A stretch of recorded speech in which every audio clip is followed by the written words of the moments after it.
Good morning. My name is Amy Day. I am the Director of Spiritual Life here at the Humble Unitarian Universalist Fellowship, and I just want to welcome you. Thank you for being here today. I can feel the weight of the topic that we're going to get into today. I can feel how much this lies on our hearts. So we just thank you for being here, bringing your presence, bringing your open heart and your open mind.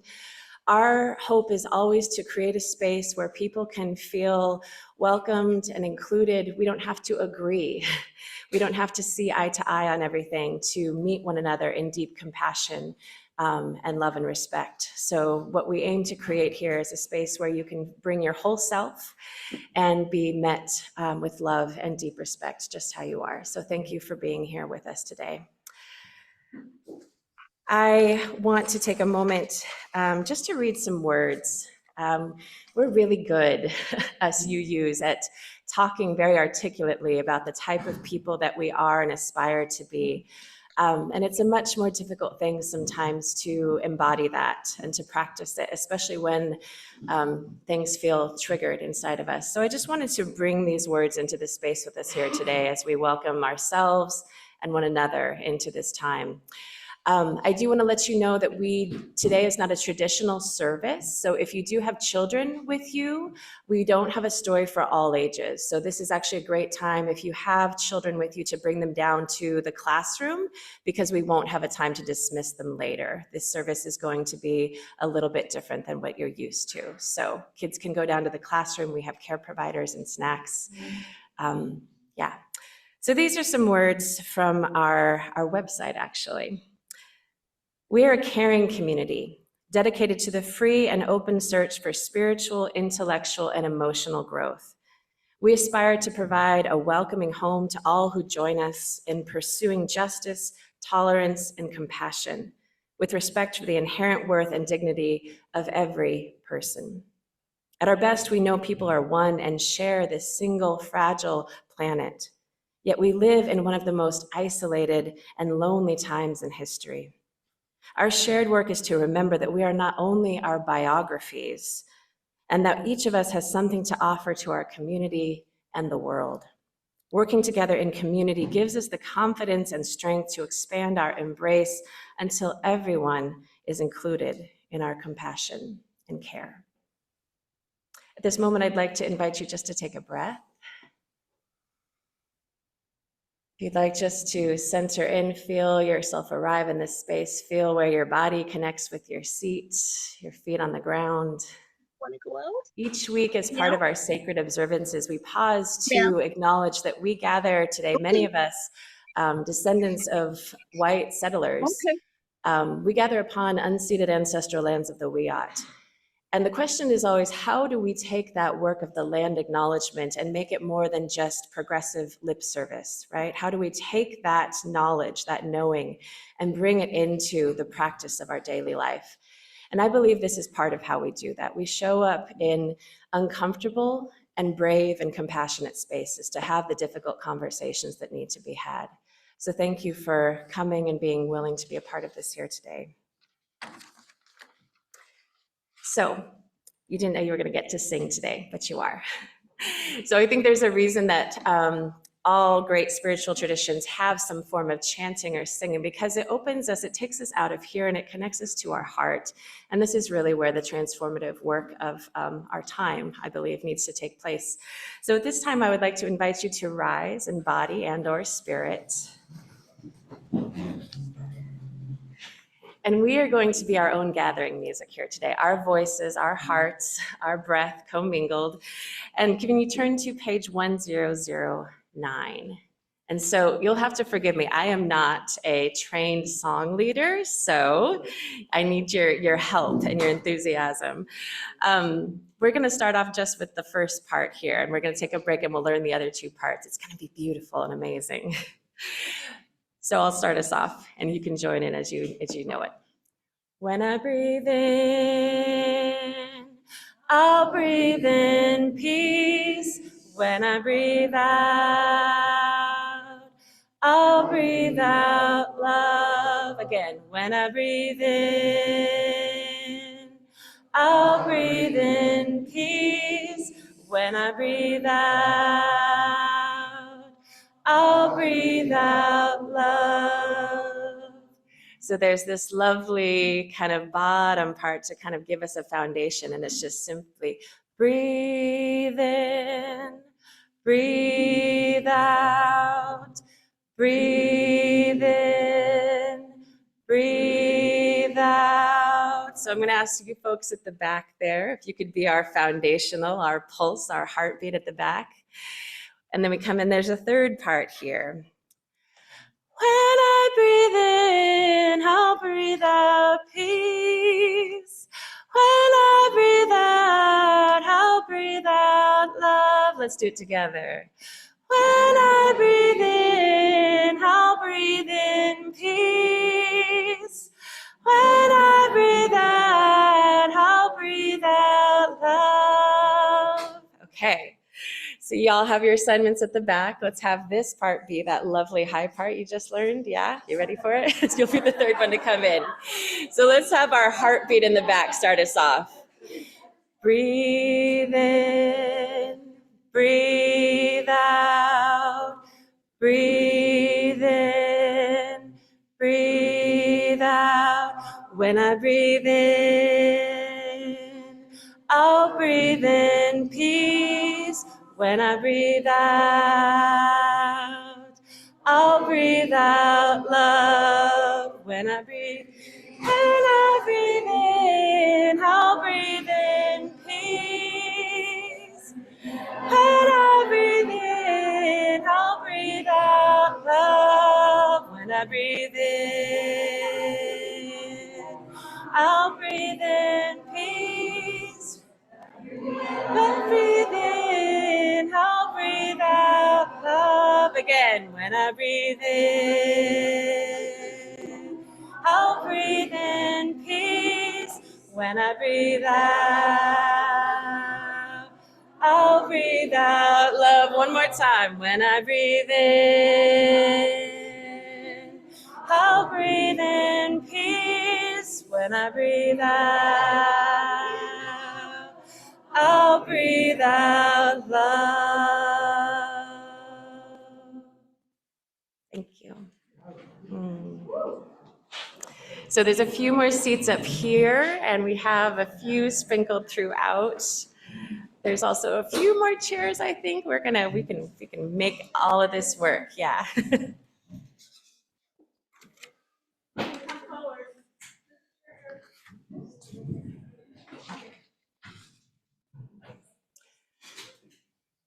So as we settle, we'll just begin this time by lighting our chalice. These words today come from our hymnal, Singing the Living Tradition, there by Mark Morrison Reed, and he writes, "The central task of the religious community is to unveil the bonds that bind each to all. There is a connectedness, a relationship discovered amid the particulars of our own lives and the lives of others. Once felt, it inspires us to act for justice. It is this place that assures us that we are not struggling for justice on our own, but as members of a larger community. The religious community is essential, but for alone our vision is too narrow to see all that must be seen, and our strength too limited to do all that must be done. Together, our vision widens and our strength is renewed."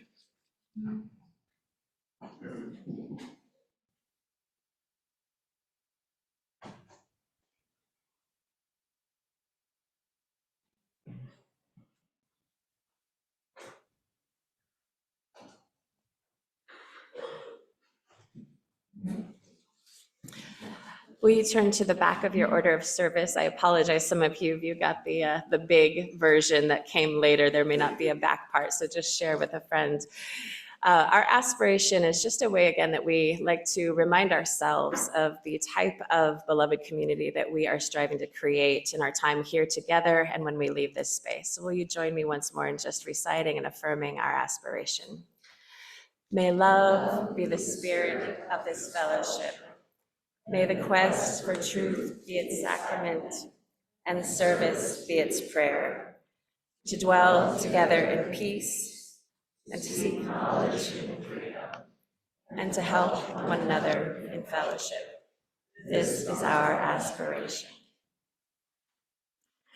So now it is my joy and my honor just to thank and welcome our panelists and our moderator to this space. And I just wanted to let you know a little bit about each one of them. I wanted to thank you all for being here today and being willing to be a part of this. Dan Shahin has lived in Arcata for over a decade and plans to live here forever. His family migrated to Palestine in the year 1480, and some remain there to this day. Dan is an atheist, but believes in the existence of gods and their importance to humanity.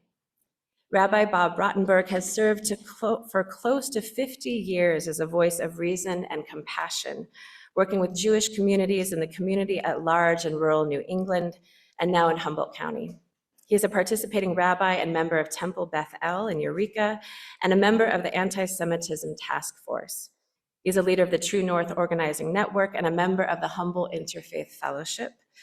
He advocates for the importance of actually listening to one another, rather than trying to convince each other of anything, hence his deep caring about the impacts of speech, be it public or private.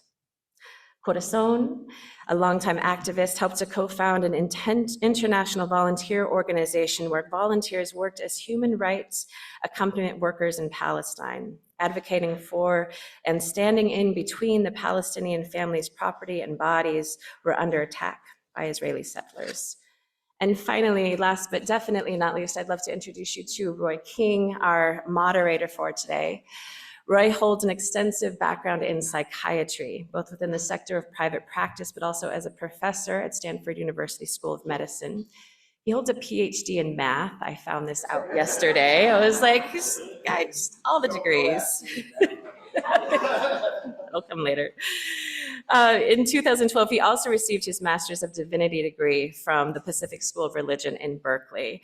He's called Humboldt County his home since 2015. And I can also just say that from my own personal experience, Roy brings a nuanced, profound, and deeply compassionate presence to this space. And we're so grateful that he's agreed to help facilitate this discussion.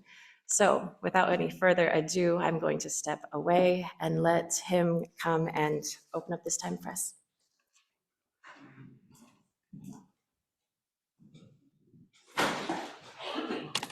Thank you so much, Amy, for that effusive, splendid introduction.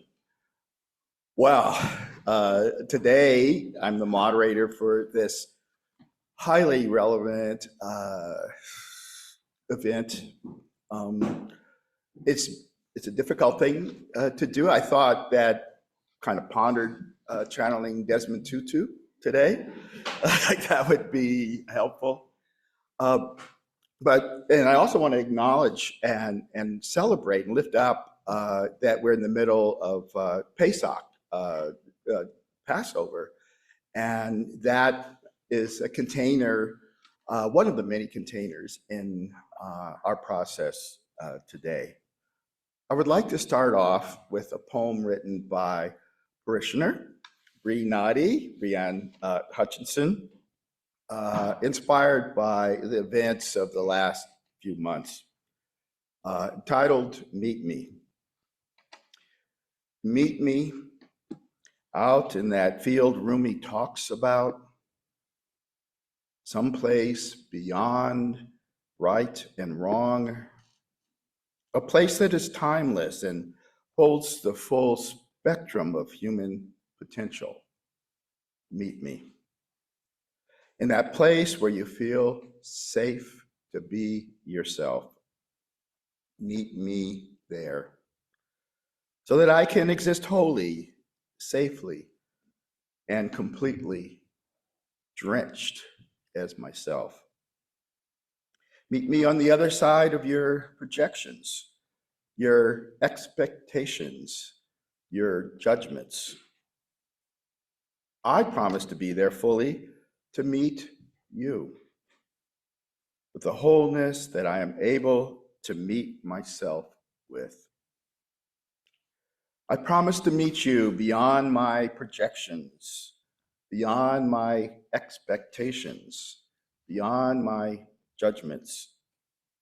I will meet you in a place where you can exist so fully so freely, drenched in everything that makes you, you.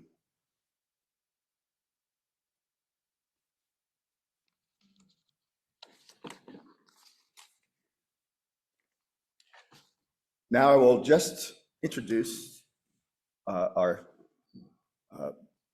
event or service with a few words, kind of explaining the context in which we proceed. So this event isn't a debate. The panelists will start by telling their story of how they think we got here, but not with the purpose of agreeing or disagreeing with each other or debating the facts of history. Simply for all of us to hear the story that is true for each panelist. We invite you to listen and to take in their stories. The panelists will then answer a couple of more questions that they've already agreed upon. Then we'll break for 10 minutes for snacks out there. At that time, or during the panelists speaking, you can write questions on the index card that we provide, and they're in a little container outside. You can ask questions about anything the panelists shared or anything else. At the Q&A, the panelists will collect and pick up questions to answer during that time. We hold the space with love. We want people to leave the event with enough information to feel empowered that they can and should take action. That is our goal and our prayer. I would first like to turn the mic over to Corazon, who will start the presentation.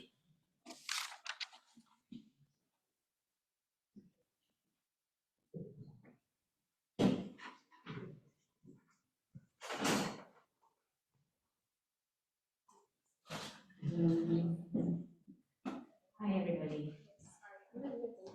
So our those joining us online can hear. Thank you. Hi, everybody. My name is Corazon. I'm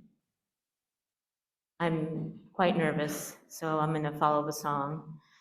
When I breathe in peace. May this small action we're all taking today be part of the healing that's needed. That's my prayer for us.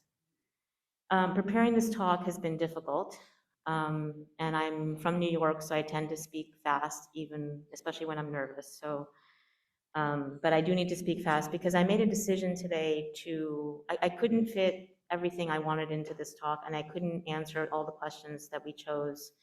And I made a decision to focus on how we got here. Specifically, I think we can't understand what's happening in Gaza or how we got here if we don't go back to even before the founding of Israel.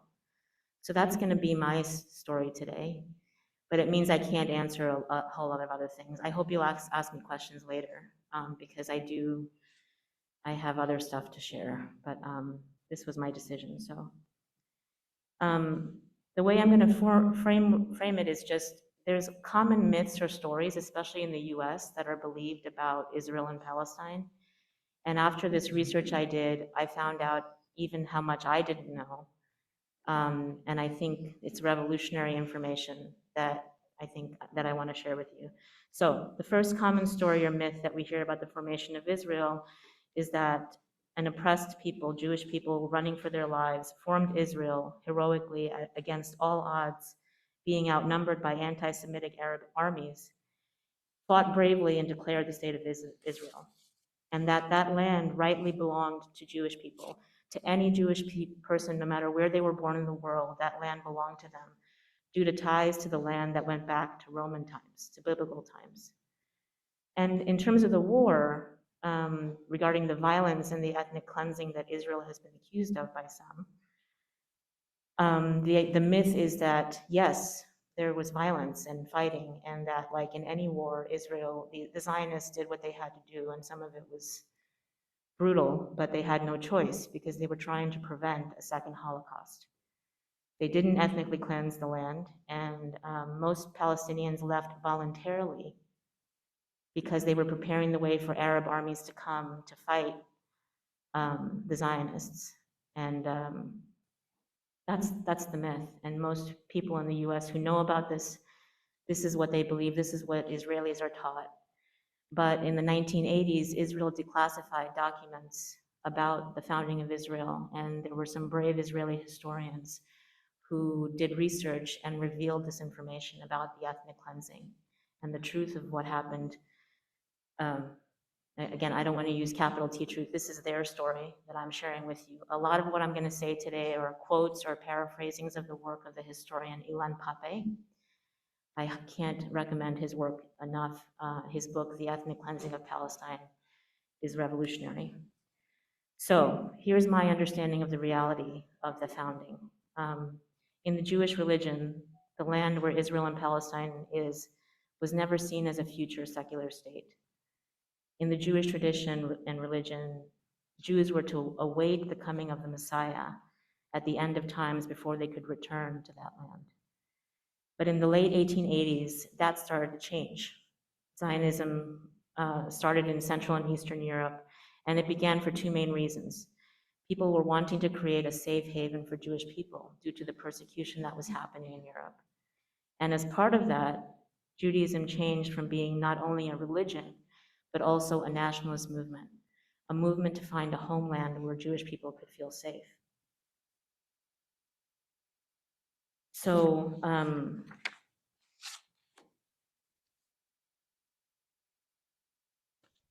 as part of that movement to create a homeland, Palestine was chosen as the only place for that homeland, which, believe it or not, was not a given. Theodor Herzl, the founder of Zionism, thought Uganda would be the best place. Not all Zionists were religious. But in any case, they chose Palestine. And the problem with this is that, like any other movement that wants to go to a land and claim it, a colonial movement, they had to deal with the people who were already there, the indigenous people. So Zionism became a movement that is known as a settler colonial movement. And like any settler colonial movement, they created myths about the people who were there. They either said the land was not peopled, there were no Palestinians there, the land was uncultivated. There was the myth about how Zionists made the desert bloom, right? If all of this is sounding familiar, a religiously persecuted people leaving Europe to go to a different land where there were indigenous people, backed up by religious backing and with ideas that dehumanize those who are already there, if that sounds familiar, that's because it is. Because it's similar to what happened in Canada and in the US. When I lived in Israel myself, personally, I would have Israeli settlers yell at me, "What Palestine? There's no Palestine. It was the Ottoman Empire." They actually had the nerve to yell at me about how, as a Jew from Brooklyn, New York, they had an indisputable sacred and ethical right to live in some small village in the West Bank, replacing Palestinians who had lived there for centuries, saying that those Palestinians had no right to be there and had to go, and terrorizing them, trying to make them leave and beat them, if not outright murder them. But overall, Zionism was not one thing or one idea. There was a time when the Zionist movement decided three key things, and that's when the die was cast. That's when I think what happened and is happening became inevitable. Those three things they decided was that Palestine was the only place that could be the Jewish homeland, that they had to have the most of the land there, and that the population of the land had to be mostly Jewish. Those are three key things. And when that happened, it was inevitably going to lead to where we are now. When that was decided, regardless of any of the ideals of the Zionist movement, the practice became settler colonialist. There were many progressive people, there were Marxists. The main tendency in the Zionist movement were labor Zionists. A lot of them believed in coexistence with Arab people.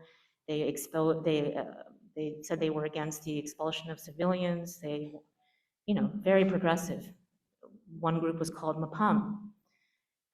But when this all started to play out in real life, the Mapam was one of the worst in terms of the atrocities committed.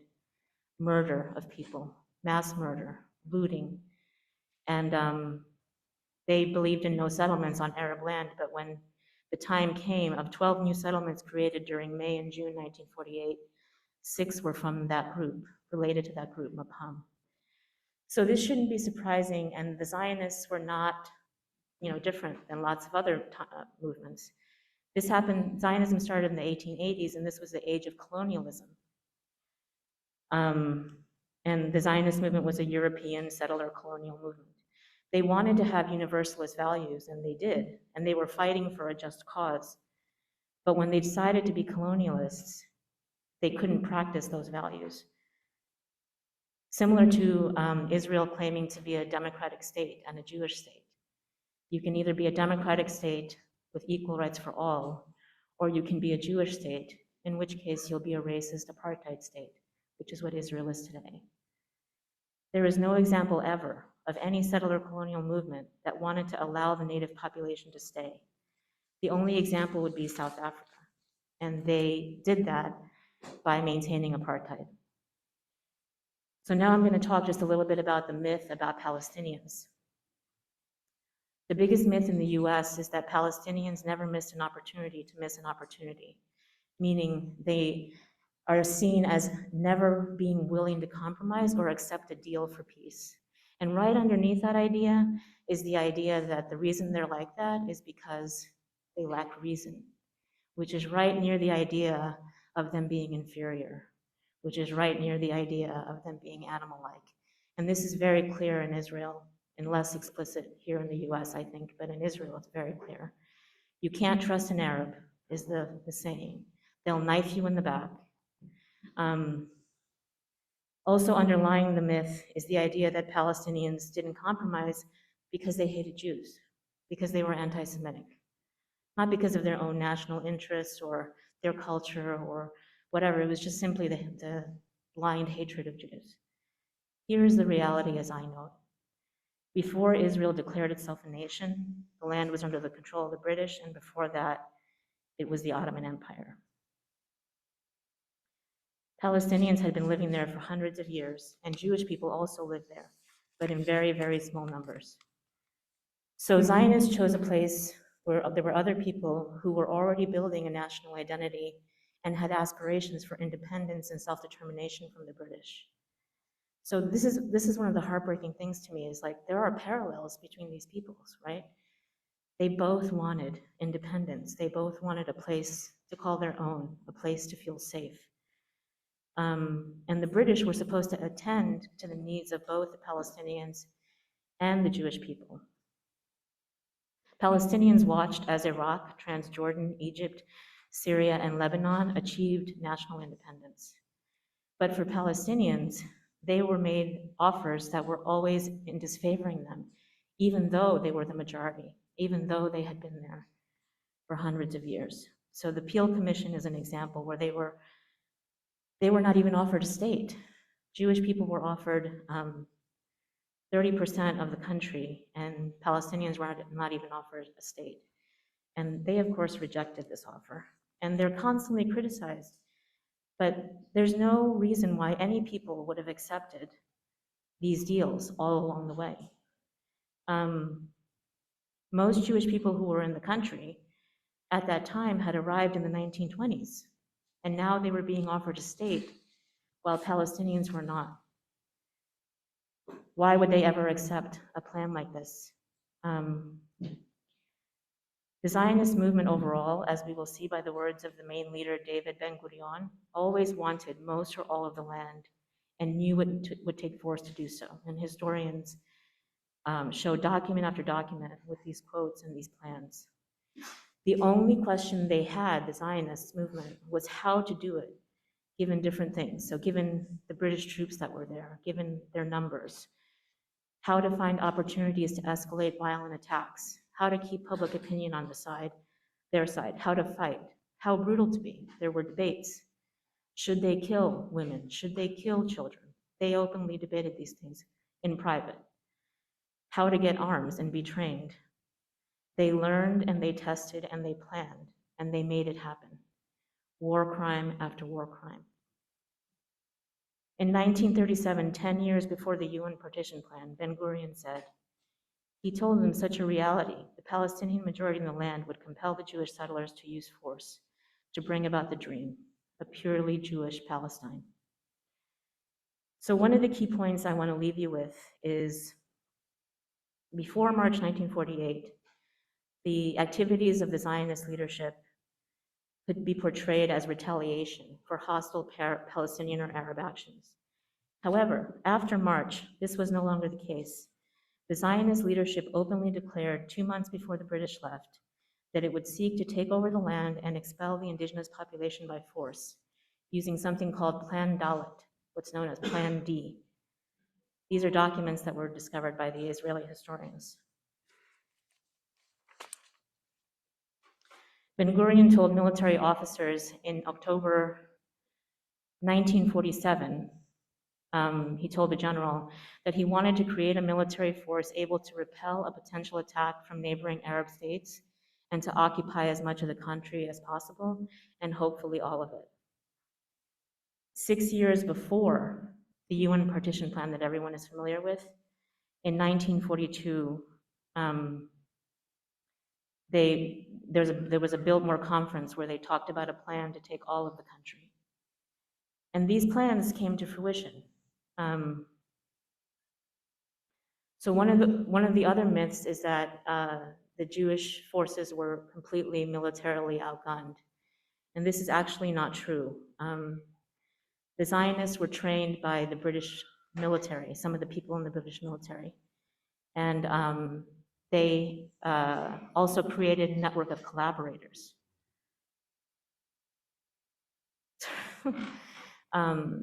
There was a network of collaborators. They were more well armed, and the arms they had were more sophisticated. And they used this network of collaborators to divide Palestinians. They also created something called the Village Files, which was a database of every single Palestinian village, down to the detail of even somebody's house, a prominent person's house. They used this information eventually, as it got closer to the time of the ethnic cleansing plan, to create kill lists. And they would use these lists, go into a village, find those people, and execute them immediately.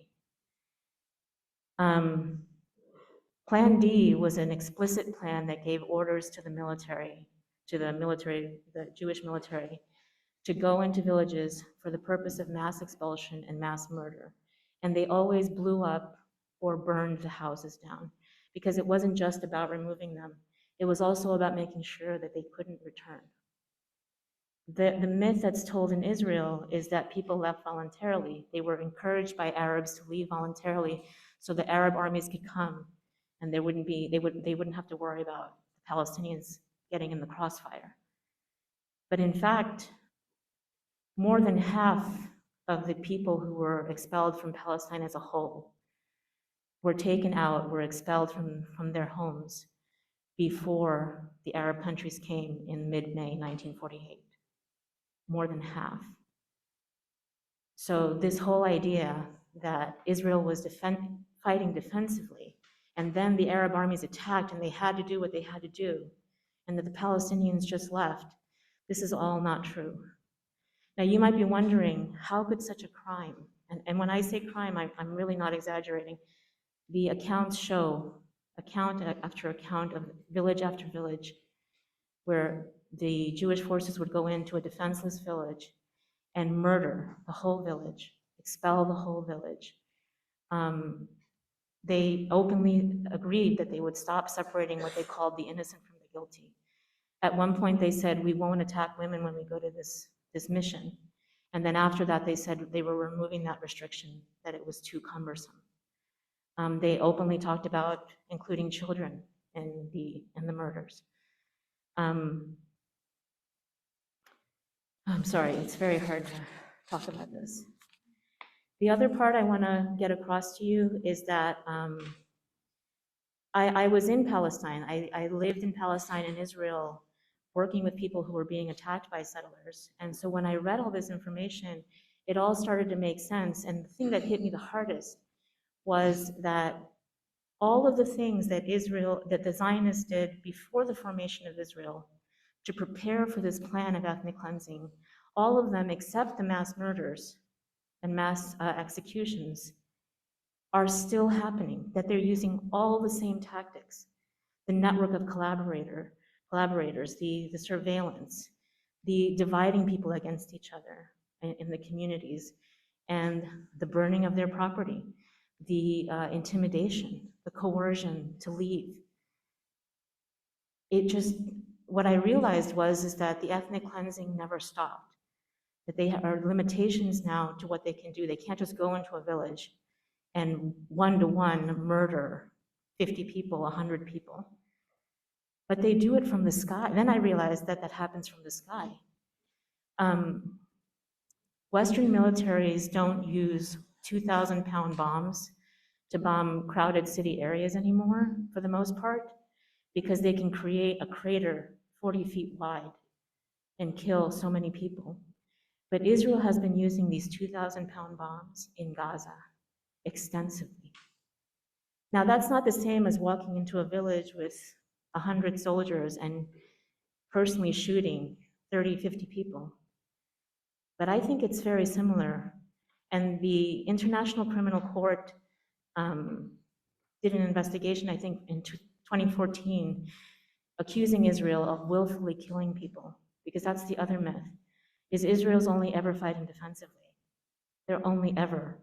They're so careful about not killing civilians. It never was true, and it's never true now. They had a plan, and they understood that to get the land that they wanted, they needed to do certain things. Now, I don't know how much time, am I done? Okay. Yeah. So I'm gonna stop. So I'll just say that I don't believe in evil. I think the things that bother me the most are the conflicts between oppressed peoples, and I think that's what this conflict is. I think they did what they thought they had to do, and I think Palestinian people are doing what they think they have to do, and I think that what's lacking is mercy. And I see the lack of mercy in the leftist movements as well. Anyway, you can ask me what I think we should do during the Q&A if you want. Thank you. Yeah, thank you, Corazon. Next, we'll hear from Rabbi Bob Rottenberg.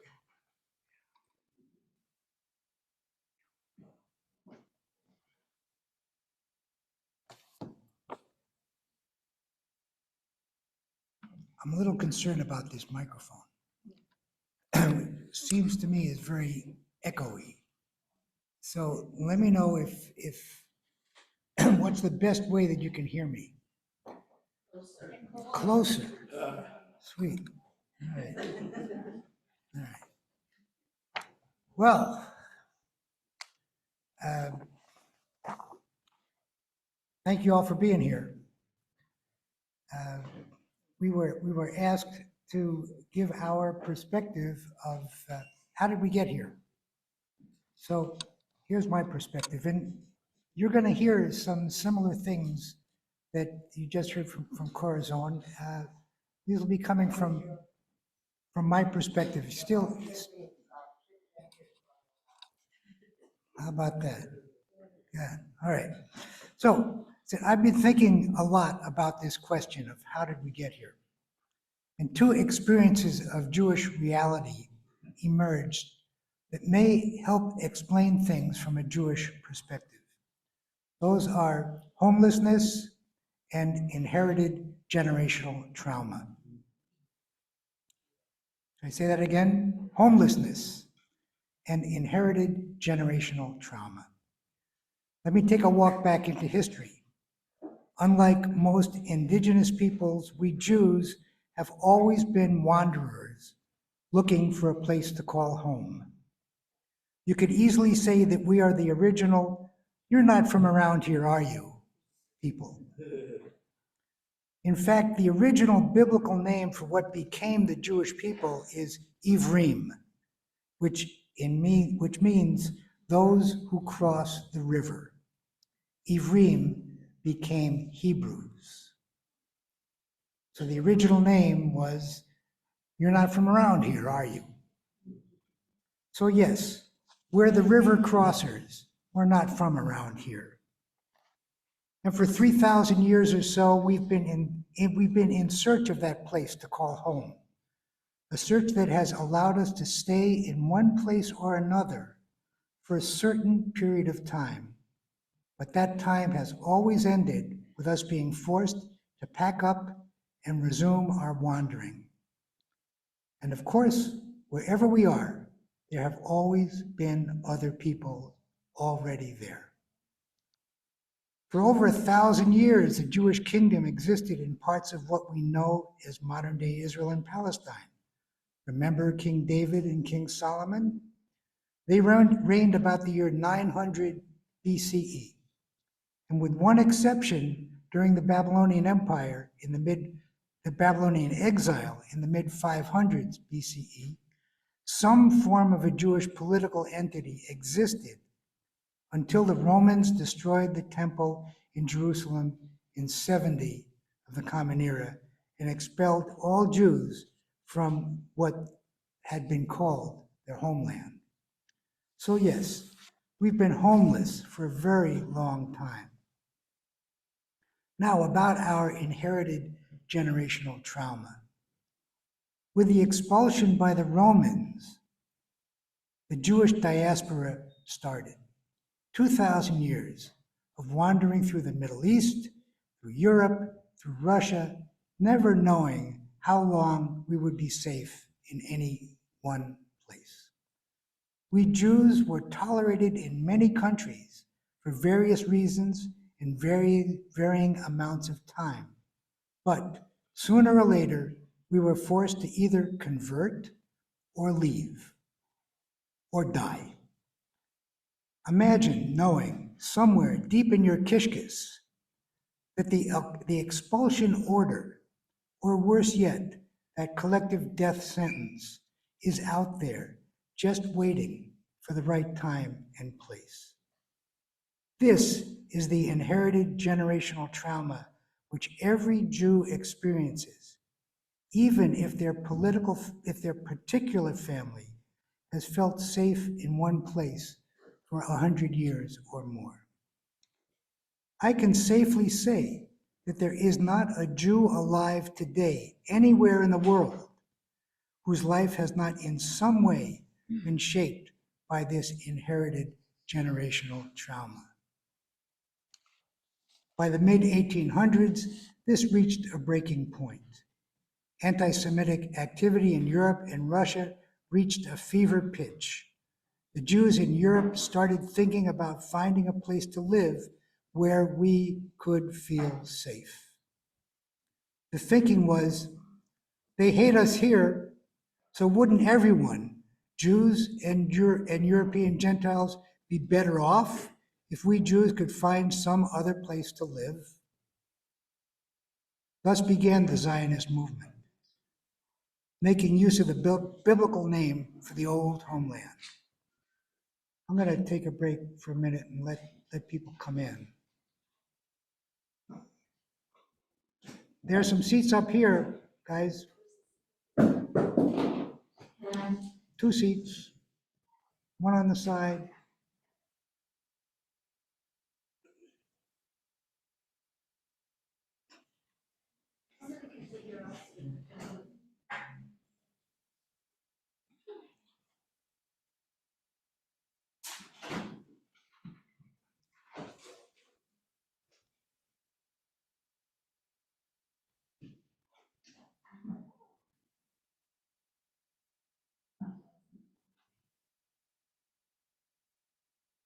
As Corazon mentioned, not every Zionist was in favor of migrating back to Israel, which by then was under Turkish control. Some early Zionists proposed emigrating to to different parts of Africa. But ultimately, Zionist activity focused on the Holy Land.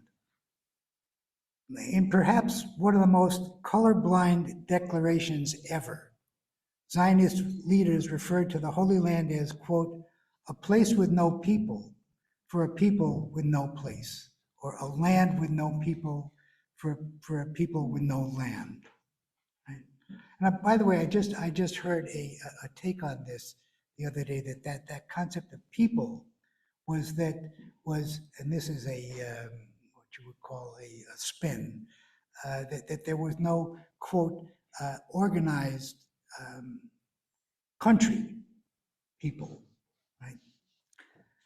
Do with that what you will. If this sounds like how the Europeans viewed the land now called the United States, you can see how easily they put on blinders and simply did not see the current residents, be they Native American tribes or Arab and Bedouin tribes. By the late 1800s, Jews had started emigrating to Israel in large numbers, purchasing land and building communities. When the British took control after World War I, they made efforts to control Jewish migration with only mixed success.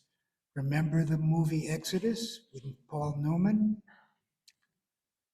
Modern history changed with the Holocaust and the genocidal killing of much of European Jewry, including so many of our rabbis and teachers. This was true genocide. The Nazis only cared about our Jewish bloodline. The collective European guilt of essentially standing by while millions of Jews were slaughtered propelled the new United Nations to declare the creation of a new Jewish state of Israel. The UN also recognized that this territory was far from a land without people and partitioned the land into two states, one Jewish, one Palestinian.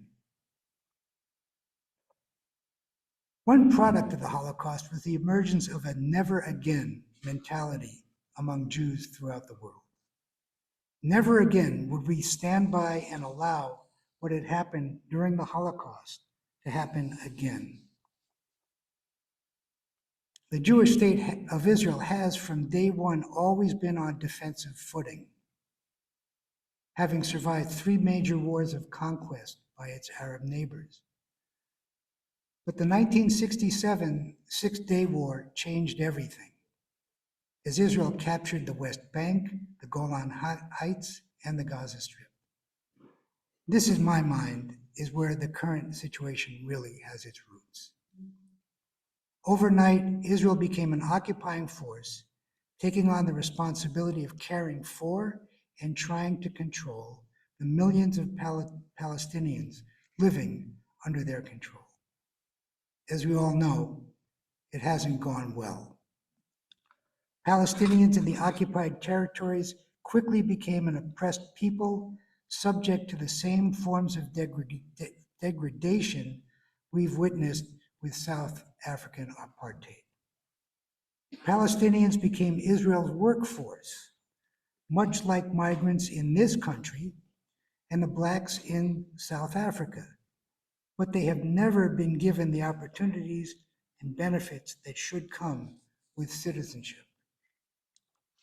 The attack on Israel on October 7th, brutal as it was, should not have survived anyone. When you keep the pressure cooker lid tightly shut, you can't act surprised when the whole thing explodes. What I don't fully understand is how successive Israeli governments could have expected life in the West Bank and Gaza to just keep humming along, with the people docilely accepting their role as oppressed second or third class residents.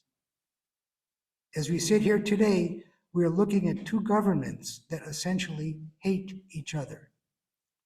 The Hamas charter, as far as I understand, calls for the elimination of Israel and perhaps all of the Jews, while the Israeli policy of more and more West Bank settlements has been moving relentlessly toward eliminating the presence of Palestinians. Prime Minister Netanyahu's vow to entirely eliminate Hamas, both as an ideology and as individuals, is a goal that cannot be attained without far more death and destruction than we are witnessing since October 7th. Ideologies only die when the need for the ideology disappears.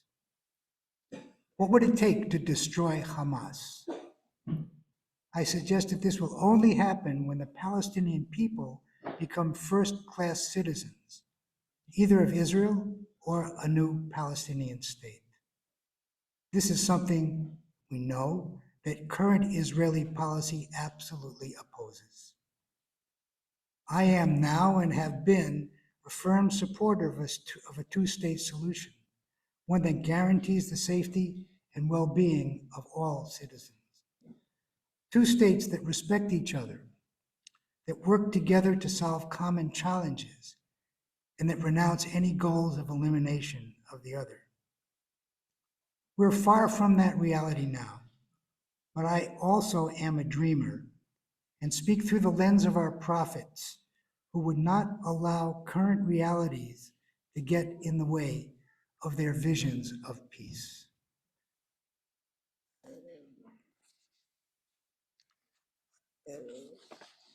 And if I have a little bit of time, I want to turn to the second set of questions we were asked about how are we doing? So if you want to hear a story about how I'm doing, I'll share a story. I went to see my doctor last week for my annual checkup. I had checked off fatigue on the questionnaire. And the doctor asked, what was causing my fatigue?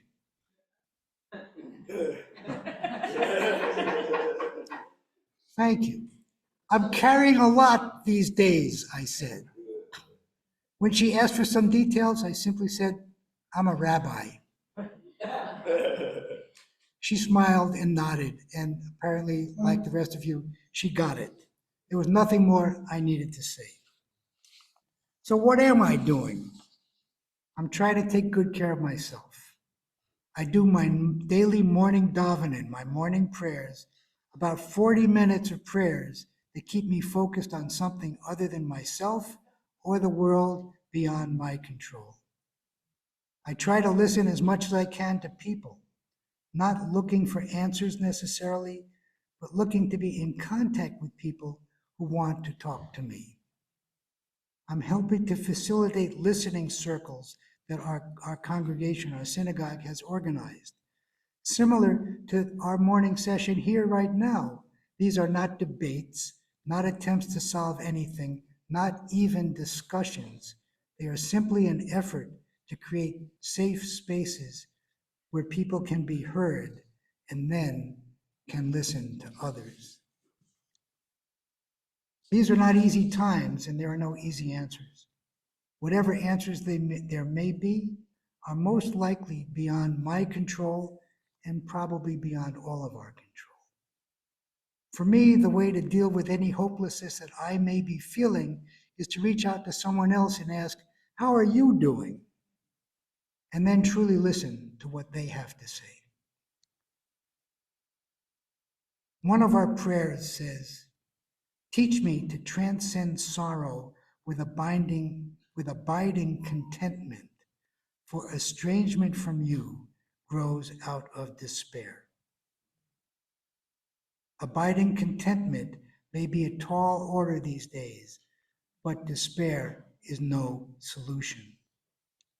Despair is a dead end that only leads to estrangement from myself and from my community. I try very hard not to go there. So thank you for giving me this opportunity to share some of my thoughts. Thank you so much, Rabbi Bob. We'll now turn the microphone over to Shahin. Hello. I'm Dan. Those are wonderful words from both of these people, talking history and truth. This is the only thing that gives me hope that we have a way forward in this situation is that we can have honest talks like this, that there's good people. These are the things that make me know I'm not anti-Semitic. I'm pro-Semitic. I love Jews. Who's a Jew in the audience? Jews, raise your hands. I love you Jews. I'm a pro-Semite. I got a list of favorite Jews, starting with Mel Brooks and ending with Jack Kirby and Stan Lee. Okay, and it's a long list. I got nothing against Jews, and I love them. Rabbi Bob has been to my house. We've broken bread. We've talked. I know what's in his heart. He knows what's in mine. We're friends, right? Right. This is the way forward. Love is the way forward, okay? I try to stay, I'm really glad Corazon gave history. Nothing she said was wrong. Moving forward, I believe, okay, the universe is made of language, right? All of our understanding of what the universe is comes from language. We have to be extremely careful in the language that we use, especially because the Jewish people are a people of language. Like, that's a specialty, right? They understand it and specialize in it. Rabbi Bob is a brilliant speaker. The things he said are moving. We have to be careful in our language and what we say. We have to understand that what we have a problem with here is not the Jewish people, the Jewish faith. It's not Jews. I don't use the Z word, right? We don't need to talk about that, because what we can talk about, I don't need to compare Israel to Nazi Germany. We don't need to do that, because we can make contemporary references. We can talk about the racist policies of the state of Israel. We can talk about their laws as recently as 2018 upheld by the Supreme Court of Israel, which, by the way, has a Muslim member, okay? I love the concept of Israel. I love the idea that there are Arab citizens of Israel who have almost the same rights as Israelis. But almost is not equal, okay? Any person who is a Jew can come to Israel tomorrow and have full citizenship. My family has been there for 600 years. I have no such rights, okay? These are the problems. It's the current policies upheld by the Supreme Court of Israel. And furthermore, we talk about who likes Benjamin Netanyahu? I won't hold it against you. You can like it. We talk about him a lot. What we don't talk about is that the only reason he's still in power and clinging to power is because of the super ultra far right coalition of people that he's brought together in Israel that even a lot of the Israeli citizens cannot stand, right? This is like what a lot of people in this country, probably nobody in this room, but a lot of people in this country would love it if we had a country where you had to be a Christian to come here. And where only Christians were allowed to live here, and everybody else, we're okay with you, but you're not a real American citizen. People would love it, okay? That's the reality in Israel. Now, people have human rights. Arabs, citizens of Israel, let's be clear, have human rights. They do not have equal civil rights. Okay, now let's go into the occupied territories where these people are denied even some of the basics of human life. They're kept separated. The nation of Israel is building super highways that bring citizens in and out of these occupied territories with no contact, that keep the Arab villages separated and unable to talk to each other. This is clear apartheid. This is clearly nothing that we would stand for in this country. Oh, wait. Except this country is built on that very racism and colonialism.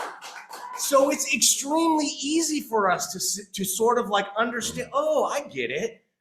Those are the savages, right? Those are the brown savages that want to kill us. And they're not like us, right? We love family. We love people. These people use human shields. They use their children as human shields. This is dehumanizing language to Arabs. okay? So, okay, if I'm gonna use my child as a human shield, are you gonna shoot through my human shield to get to me? This is ridiculous. This is why we have to just be clear in our language. We love Jews. I love even the concept of Israel. Who wouldn't want a homeland? But I want a homeland too. I don't have a place I can go. I don't have any rights there. Arabs are second-class citizens. Even those within Israel that ostensibly have the same human rights. I have a US State Department report that talks about the civil rights and human rights situation in Israel. It is clear that Arabs are second-class citizens. And if you go to the occupied territory, they're not even citizens. They're not third class, they're nothing. They're thought of as animals, okay?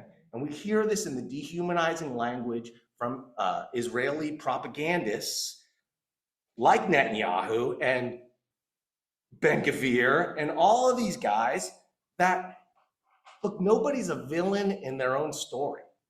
Like, I bet these people really think what they're doing is right. And because of the intergenerational trauma that Rabbi Bob is bringing up, they really feel they need to protect their people. I understand that.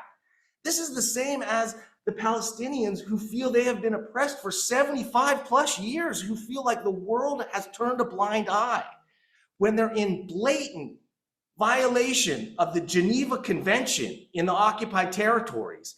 And the American president says there are no red lines. There is nothing they can do. Israel can go bomb an embassy in another country? And we're going to complain about the retaliation to that killed almost no one? There is a clear double standard going on. So I love Jews, and I love the fact that there are Jews. The fact that really makes me know that what I'm saying is true is that there are so many great Jewish people as well that can agree on some of the fundamentals. Now, where do Rabbi Bob and I disagree? I don't know. I'm a one-state guy. I'm not a believer in religious ethno-states. To me, that's anti-American. Okay? I don't care what you say. It's that's separation of church and state is big in this country. That's why I don't understand why we're so in favor of it in Israel. So for me, I had a friend from Gaza tell me recently what he thought the best solution will be. This is one of the best I've heard. Everyone in Gaza and in the West Bank has an Israeli ID card, all the Arabs do. They're not citizens, but they have these cards. They got to carry these cards because they can't go anywhere without them, right? Make them citizens. Make it all the state of Israel. Then have an election. Maybe they can rename it. Who knows, right? Like, it doesn't make it a democracy. Make it what it was, which was a multi-religious, multi-ethnic state of Palestine. To me, that's the best solution, but it's not realistic. If you want to have Israel as a separate religious ethno-state by and for Jews, have it. Stop claiming that you're the only democracy in the Middle East. Stop claiming Arabs have full human rights, and stop taking US military aid and everything is, and then work it out for yourselves. But as it is right now, I'm paying a lot of money for my entire life to contribute to the oppression of my people and the denial of my heritage. There are people that come to Arcata City Council meetings, and they will get up and they will deny the existence of a Palestinian people, okay? In front of the city council, in front of everyone. Nobody speaks up for the Palestinians, okay? We voted for a ceasefire resolution, but there were only hateful things I heard said in the Arcata City Council meetings that I attended were against Palestinians. I didn't hear a single anti-Semitic comment.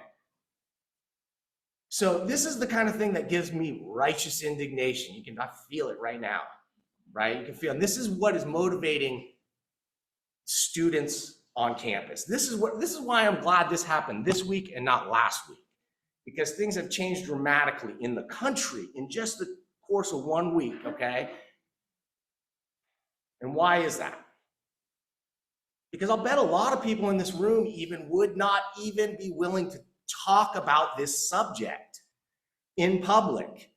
You might be afraid of reprisals at work or from Jewish friends that you love and you know, right? You don't want those kind of feelings, so you stay silent.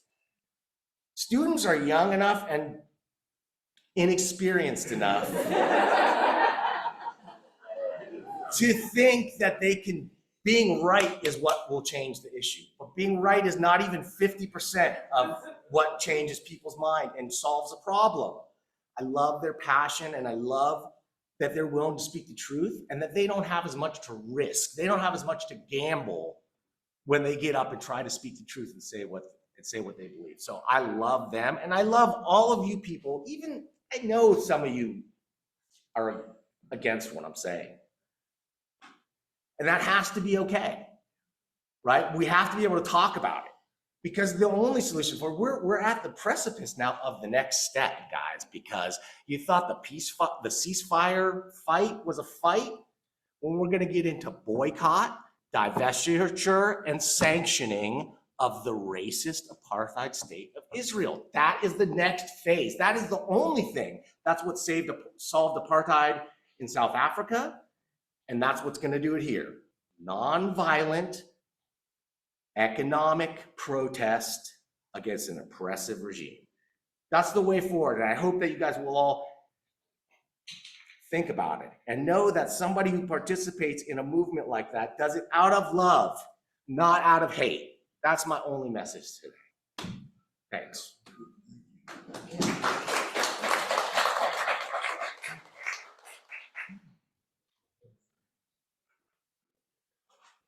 All right, thank you, esteemed panelists, and we will now take a 10-minute break, coffee break.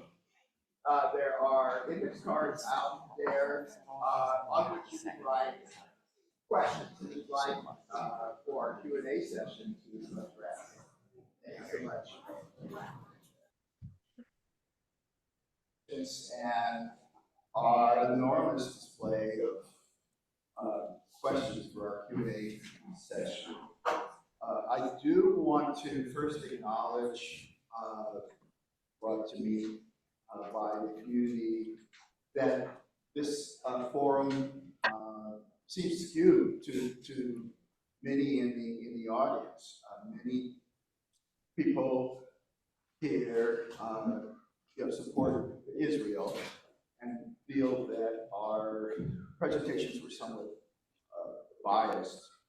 I can only speak to the pain that it feels, when you're not heard, or when you feel that something is biased. I personally have been in those kinds of situations. So just want to acknowledge that to everyone here. Yes. I do not want to speak about if it's biased or not. I want to we're talking about Israel. This one voice from Israel perspective being honored. Not about if it's biased or not. We're talking about the subject of one representation of because we have Palestinian perspective, we have a Jewish perspective, but at least one Israeli perspective. Like it or not, biased or not,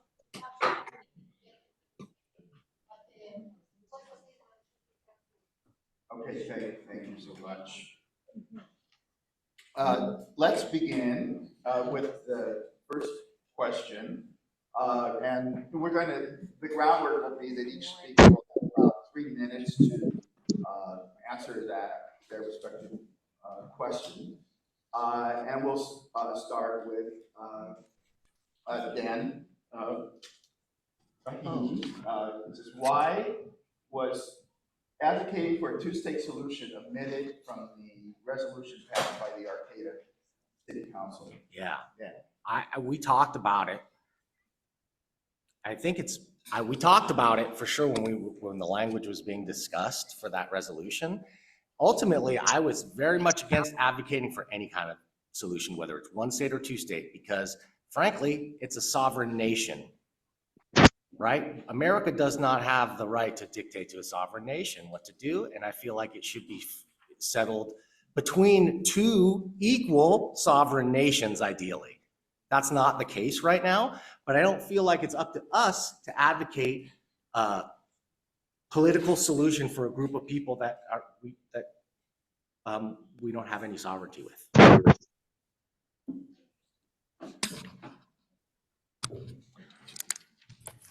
It was enough of a reach to get the Arcata City Council to the place of saying, yes, we even want to deal with this.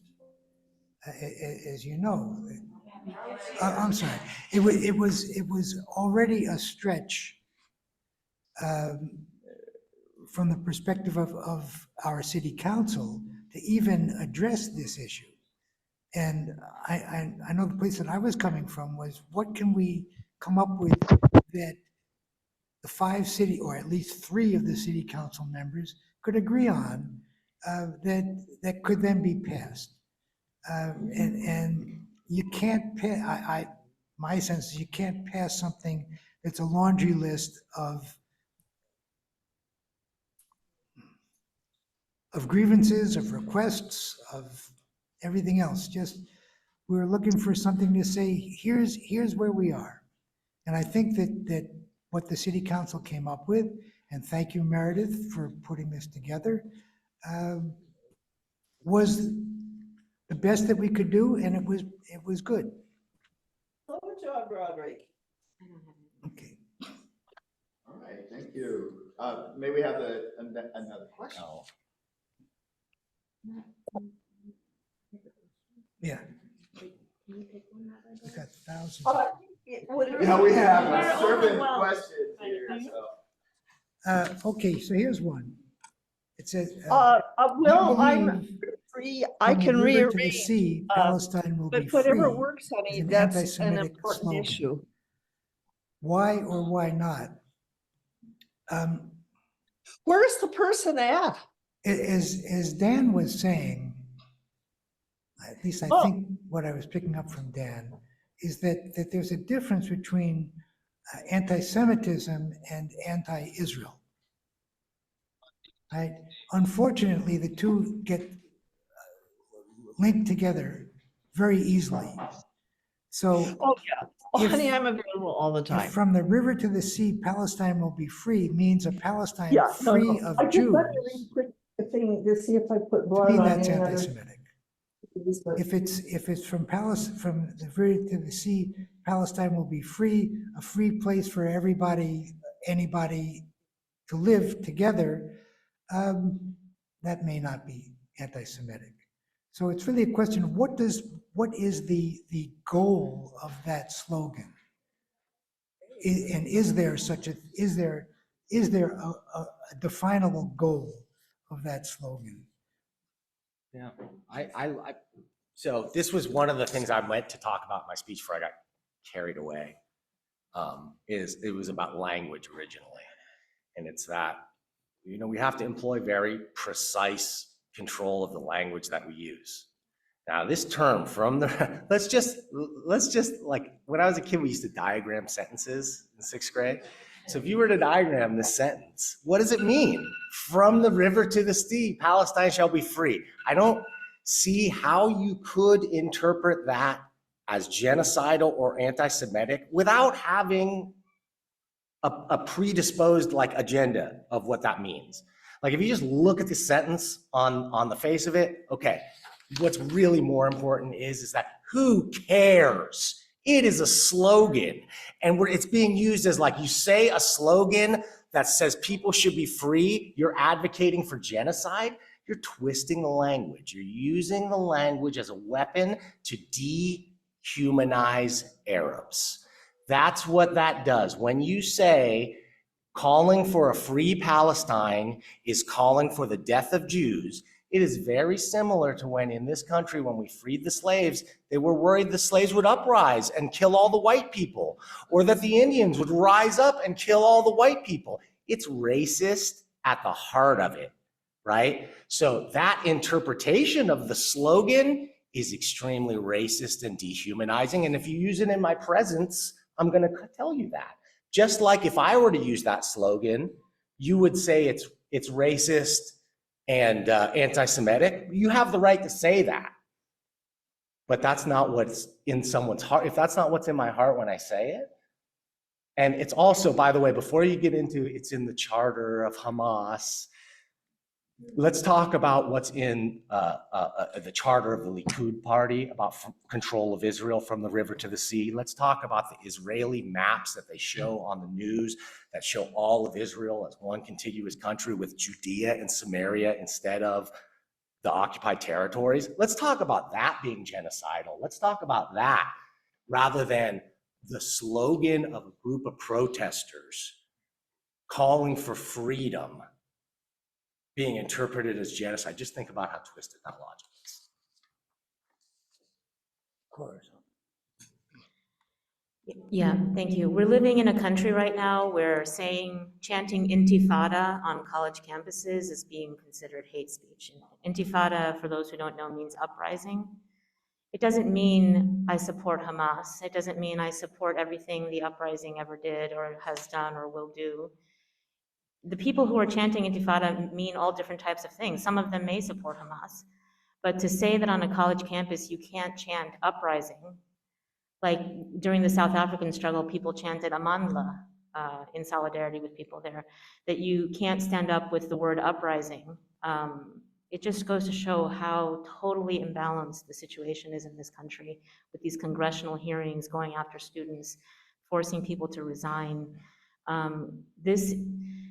I didn't get to say this during my talk, but I just wanted to say that this issue, the issue of Palestine and Palestinian liberation, is unlike most issues in the United States, where we're not even at square one with was that all the time for me? No. Oh yeah, okay. We're not even at square one for this issue. Most Americans don't know at all about these issues. So if you want to try to help, every single person who helps on this issue, however small what they do is precious, because this is Palestinians are so dehumanized in this country. So you can work with Jewish Voice for Peace, you can work with If Not Now, you can donate. You don't have to be an activist to do stuff on this, but I encourage you to not think, this is a hopeless issue, I can't make a difference. You can make a difference, especially with this issue, especially because of how skewed things are in the United States. All right, next question. Someone on the panel have one that I can read?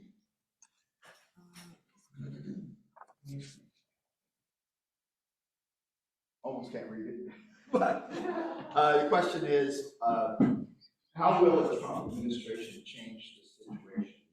What was it? I didn't. What was it? How will the Trump administration change the situation? Yeah, I would. You're right. The question is moot. The question is moot. Really? I have an answer. I got an answer. It wouldn't make it any better, except in one way, maybe, is because anything that Donald Trump is in favor of, and he's absolutely in favor of Israel. I mean, they recognize Jerusalem as the capital of Israel under his administration. So obviously he's pro-Israeli. I know most hardcore right-wing Israel supporters absolutely support Trump and are in favor of Trump because they feel his policies would be more supportive of Israel. The only thing positive that could come from that is that the left-wing media might turn against him, as they do for anything. So the natural inclination would be to be against Donald Trump. That's the only thing I could think of that would even be an iota of benefit to the cause. Otherwise, policy-wise, it would be a disaster. And yet, people were willing to vote what did they vote? No contest. No, not no contest. Whatever. As a direct expression of support for the Palestinian cause. And it was that moment after those primaries that the rhetoric even began to shift slightly. So I support the pressure from the left against Joe Biden, who frankly is, I was a big Biden backer before this thing. Like, I was really in the tank for Biden. I liked a lot of things that he was doing, but is his full-throated expression of being a Zionist and that there are no red lines for Israel mystifies me, frankly. And it left me wondering, I don't know who to vote for. That's the thing. There is no candidate with a hope of winning who has anything good to say about Palestine, and that is depressing.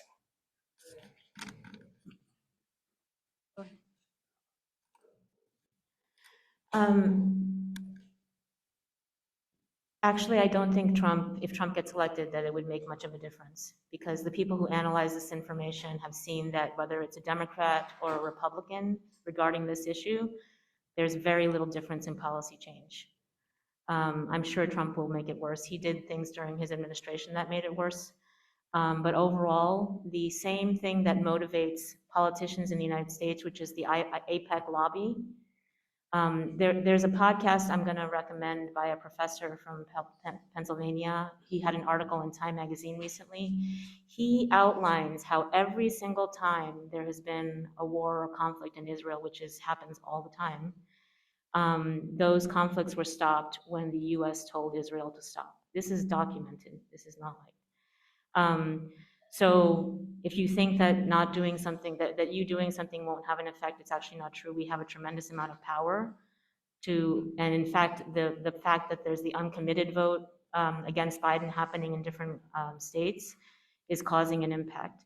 And in fact, other presidents have changed their positions and forced Israel to stop whatever they were doing because they were afraid of losing support.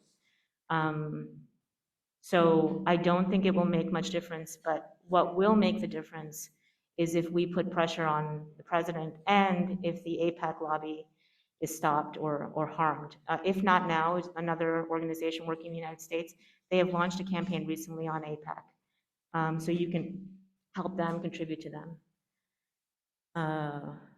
And I think that Trump is looking likely to win. I predicted he would win the last time, and I was right. What We did you have predict? another That Trump would win the last question. election. Want me to read that one? Sure.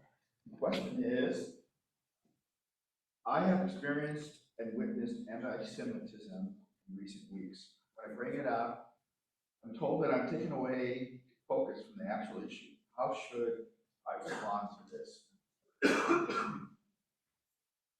Anyone on the panel would like to address that? Well, I'll address that.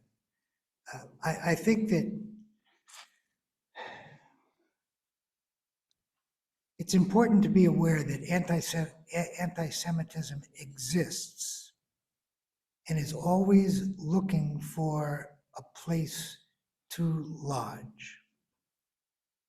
It's almost like mold or a virus. Give it the right conditions and it will come out. There's a difference between anti-Semitism, which is really a personal issue. I don't like you because you're Jewish. And anti-policy, which is I disagree with your policies about anything.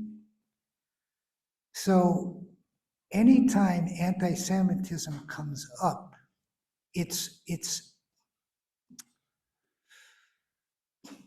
I think it's a way of getting out of talking about the real situation.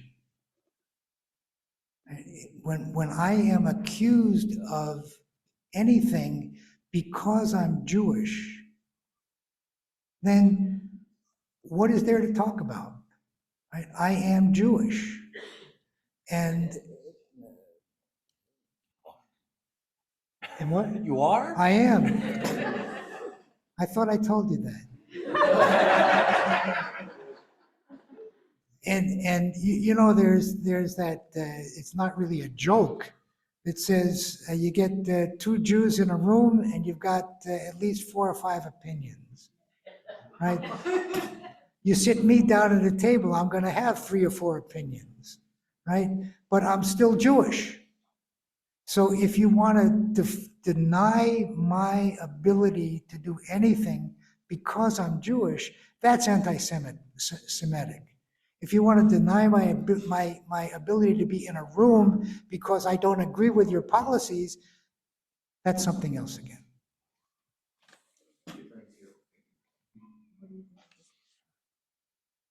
Next question.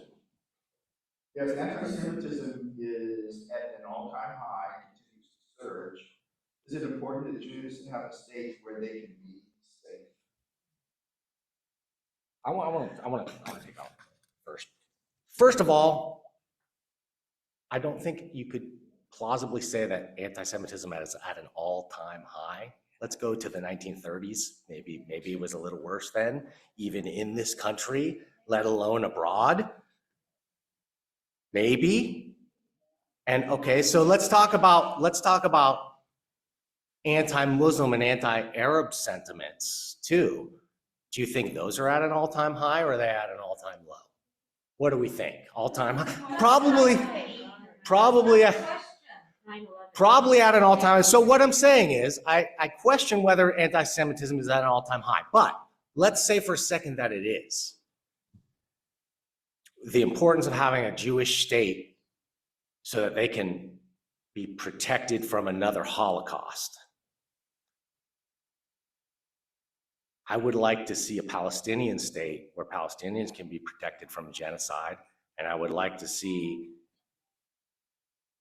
Israelis, Jews live in peace anywhere they want to live. And do I think they have a right to a homeland? Yes, because there were indigenous Jews in that area when this all went down. It was about 20% of the population. Why they were given 77% of the land and then seized more, that's a different question we can talk about. If somebody else wants to write a question like that, we can talk about it. I want to go back to the last time that there was a Jewish state before this one. That's 2,000 years ago. Under the most oppressive regime of the Romans, think of the thousands of people hanging on crucifixes because they were opposing the state, right? The occupying state. Our rabbis, in their wisdom, said that the reason why the temple was destroyed and the reason why the Jews were expelled from the land was not the Romans. It was what they called causeless hatred. Causeless hatred among ourselves, right? So these are our teachers looking at a disaster that caused what's known as the diaspora, called the expulsion from Israel, from that land, rather than saying, oh, it was the Romans or this one or that one or the other. No, it was us not being able to live in peace with ourselves and not living in peace with our neighbors. I want to say that I think we're in a very similar situation right now. Right now, there is, I want to say, causeless hatred. There may be a cause for hatred, right?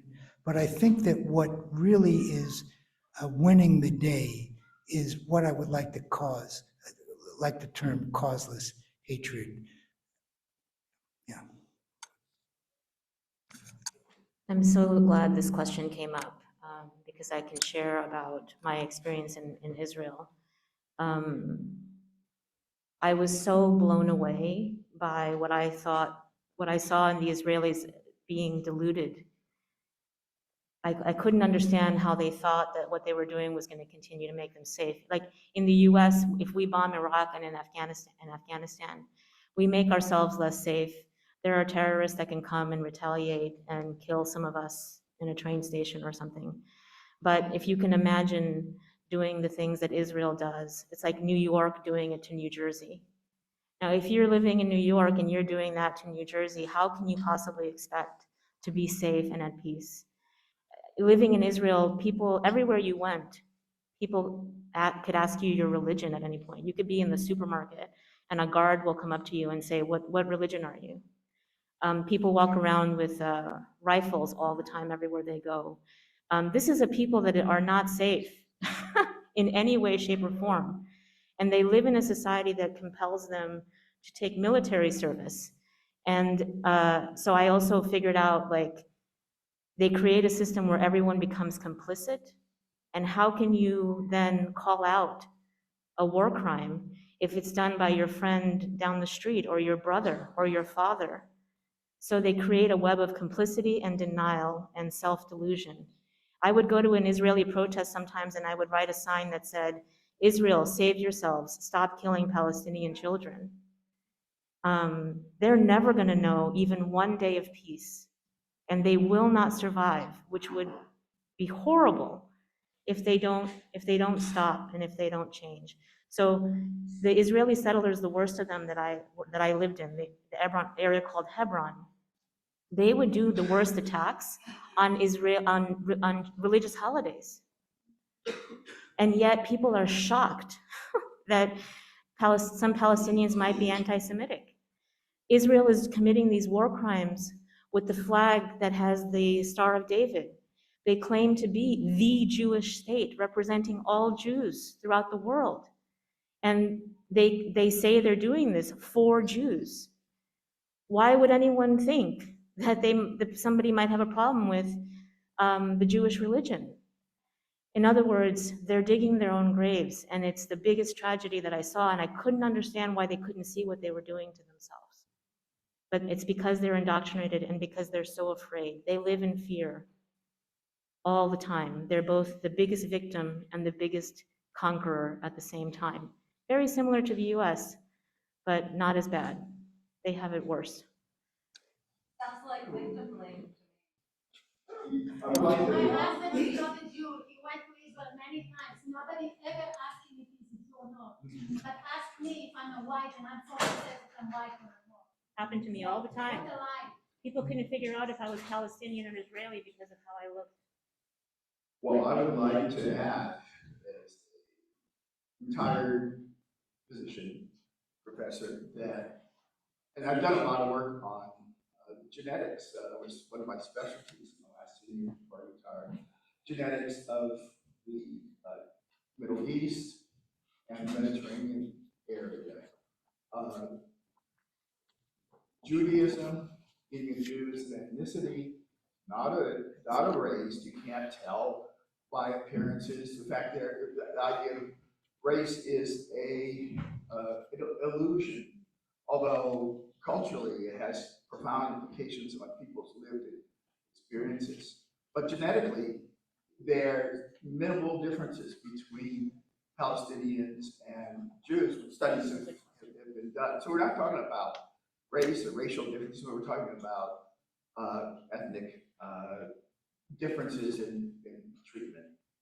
Seriously, a Palestinian and Jews and Arabs are a stone throw away from each other. We're biblically related. We're cousins. Let's get together, people. It's ridiculous. You want to say victim blaming? Say what you want. Say what you want. Okay? Blame what you want. Call Israel the victim as 30,000 Palestinians are dead. Half of them are children. All right, go ahead. All right. Go ahead. Because the problem didn't start on October 6th. That's not when the problem began. Go to Arabs, ask a Palestinian on October 5th what their life was like. Okay? It stunk. Well, let's, as But you also self, have to say, if it's too triggering, nobody's forcing anyone to say it. Thanks, sweetheart.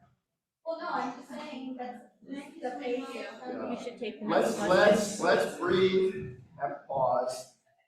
I am a Unitarian Universalist, and not Christian, not Jewish, not Muslim. Just we have our own peculiar series of beliefs, but one of them is the fundamental unity and connection between all beings on earth. And universalism is about, universal love. So let's see if we can channel that here Seriously. now, and pause a bit and breathe and realize that a lot of folks are getting triggered on all different perspectives. Thank you. The next question is, do you think that the campus protesters realize they are stealing the spotlight from Palestinians? Oh my gosh. That's what I need to be able to talk to. This is one of the most racist questions I've ever heard. I don't even Well, know what hold that on. is. Go ahead and read it out. I'm Go ahead and sorry. read it. No, it's okay. It's That's what I'm ignorance. hearing. No, it's ignorance. It is ignorance, that's what I'm saying. Yeah, no, I'm not blaming you. I'm saying it is. Let's pause a bit. I'm not calling her a racist. I'm saying this question is essentially racist. Yeah. Roy, Yeah. Do you want to deal with that question? can we go to the next question? We already went to the next question. Oh, that was good. Can you just explain why that's racist? I'm sorry. Students are stealing the spotlight from all the videos coming from Palestine, don't you think? No, they're doing their American civil disobedience. They're exercising their right to stand up against what's wrong and to protest against U.S. tax dollars being spent to kill innocent Palestinian civilians. That's what they're protesting against. Yeah. Thank you for the question. I actually wept a couple of days ago when I saw videos put out of Gazan children who had made signs and sent messages of love to the American students on campus, saying, "We see you, we hear you, we love you. Thank you for standing up for us." I know from when I was in Hebron myself, and I would hold the hands of Palestinian children as they trembled with fear, walking down the street because Israeli settlers were nearby who would terrorize them. And our actions matter. And the students we may have different opinions about what they're doing or how they're doing it, but the people around the world appreciate when they see us standing up. They feel less alone because they feel so abandoned. Palestinians are so dehumanized. So I'm really happy for what the students are doing, even when they do things I don't want them to do. Thousands of kids dead is not enough. It takes American kids protesting to get attention. As a moderator, I would like us to breathe and to speak slowly and be aware of our emotions that are, as I mentioned earlier, being triggered by this process. So to the degree that we can, let's panelists stick to answering the questions, and audience, reflecting that and responding to that. The next question is Israel's policies the only thing standing in the Palestinians' way to prosperity? So, last panelist. No, Definitely not. definitely not. Definitely not. There's a lot of things that's going on there, including anti-Semitism among Arabs. It exists. There's no doubt about it. There's no doubt about it that there are a lot of Arabs that hate Jews. There's a lot of Jews that hate Arabs. Hate is the problem here, guys. That's the thing. It's been generation and generation of hate and killing. So this is the problem. Nobody's up here saying that Hamas as a political organization are heroes. Nobody's saying that. The question that I got bent out of shape about was, is this. It says, I don't know the difference between Hamas versus Palestinian. I understand. No, and I understand. And this points to, I honestly, I'm apologize if I implied that you're being racist. What I meant is that this racism is at the core of it all. It's the lack of understanding about what is the difference. What is a Palestinian? And what is Hamas? Well, guys, Hamas was elected. Dude. Let's have another question. Well, No, let's answer. Let's talk about that question. Let's answer. Hamas was elected not in a majority of Palestinians, but by a plurality. Under 50% of Palestinians voted for Hamas the last time they had elections, which was like 18 years ago. Okay? So let's not get into conflating Hamas and Palestinians.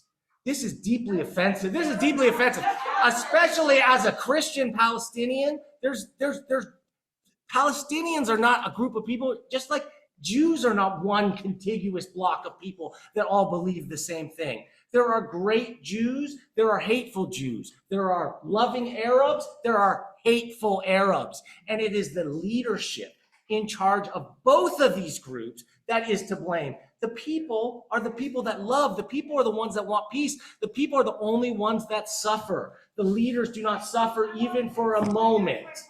Okay, so I appreciate that. There is a human... Okay, And hold on, even let's among pause. the members of Hamas, if you were a policeman in Gaza, you were technically a member of Hamas. If you were a garbage man or a dog catcher, you were technically a member of Hamas. And you could be hunted down and yourself killed and your family killed. They're targeting families at home of Hamas members in something called Operation Where's Daddy? Thank you. Yeah, can we have another question from the panel? And I'm again, sorry I got triggered by that. I apologize. Yeah, we can pause. I Good am idea. sorry. I really am. I sense that I know from my own, I don't know how to respond from a place of love and from a calm nervous system if I'm already in my limbic system. So can I just invite us all to take a breath, please? I'm sorry, can we sing again? Yeah. So can I invite us, let's stand. Stand as you're ready and This able. is not meant to be a place where one person comes out the victor and the other feels like they have been further put into a place where they feel demonized. That is not the intent. The intent is I to think not I got cause harm here today. yeah. So let's take a moment, please. I invite you to take a breath once more. We're all children on the inside. We're all children on the inside, everybody. I'd like to invite you, even if you feel comfortable doing so, to even extend a hand to the person next to you. Because as has been said today, the way that we move through this is not by me telling you what you need to believe, but by me acknowledging that you have every right to exist in the fullness of who you are, and you do not need to believe what I believe in order to be a fully respected and loved and blessed and sacred human being. So let's just take a breath.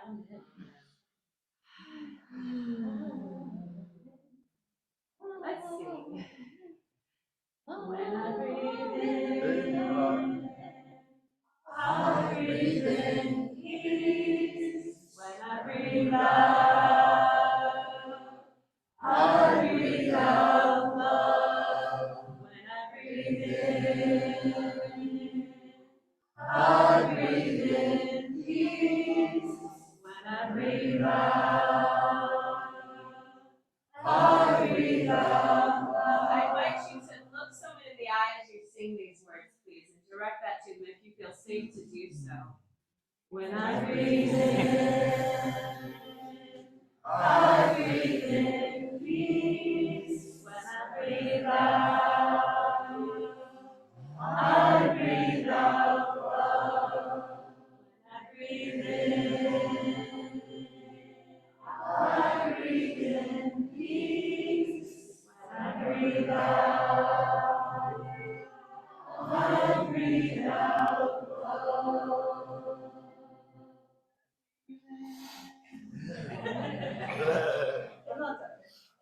Thank you, Amy.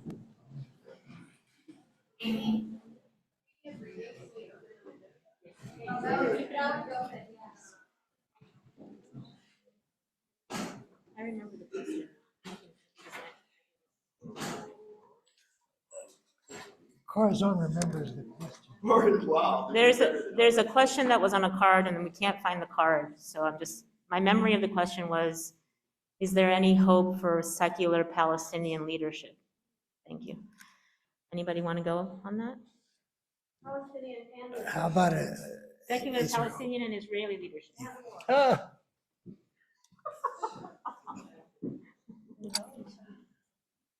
Hope Hope.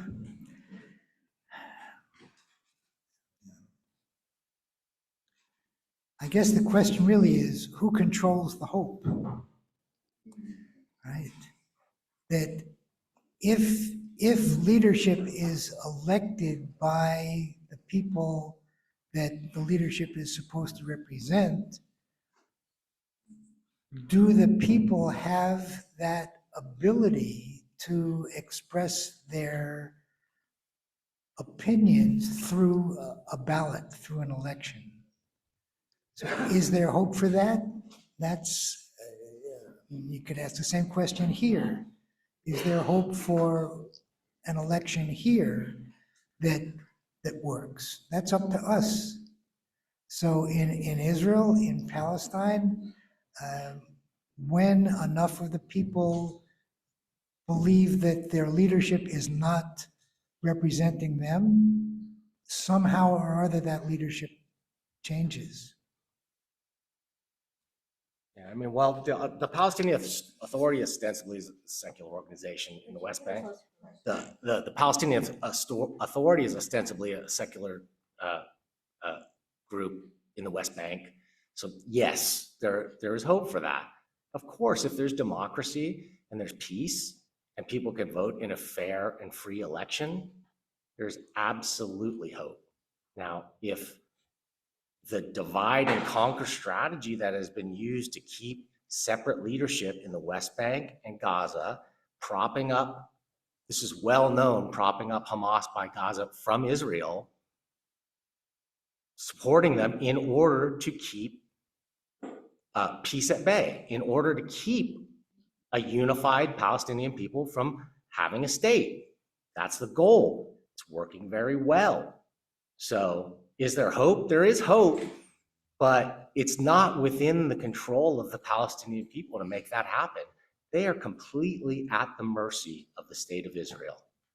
They have no control over their political destiny. They have no control over their resources. They have no control over their land. They have no claim to sovereignty. They are not even recognized as a country. Okay? People want to say there's no Palestinian people. There's a Palestinian dialect. People have been there in that region. Arabs have been in that region speaking that dialect for hundreds of years. So there absolutely is hope. But there's a lot stacked. The deck is stacked firmly against Palestinian sovereignty. Let me, I think this is the reason why I've been in favor of a two-state solution, to give each group the opportunity to govern themselves. Yeah.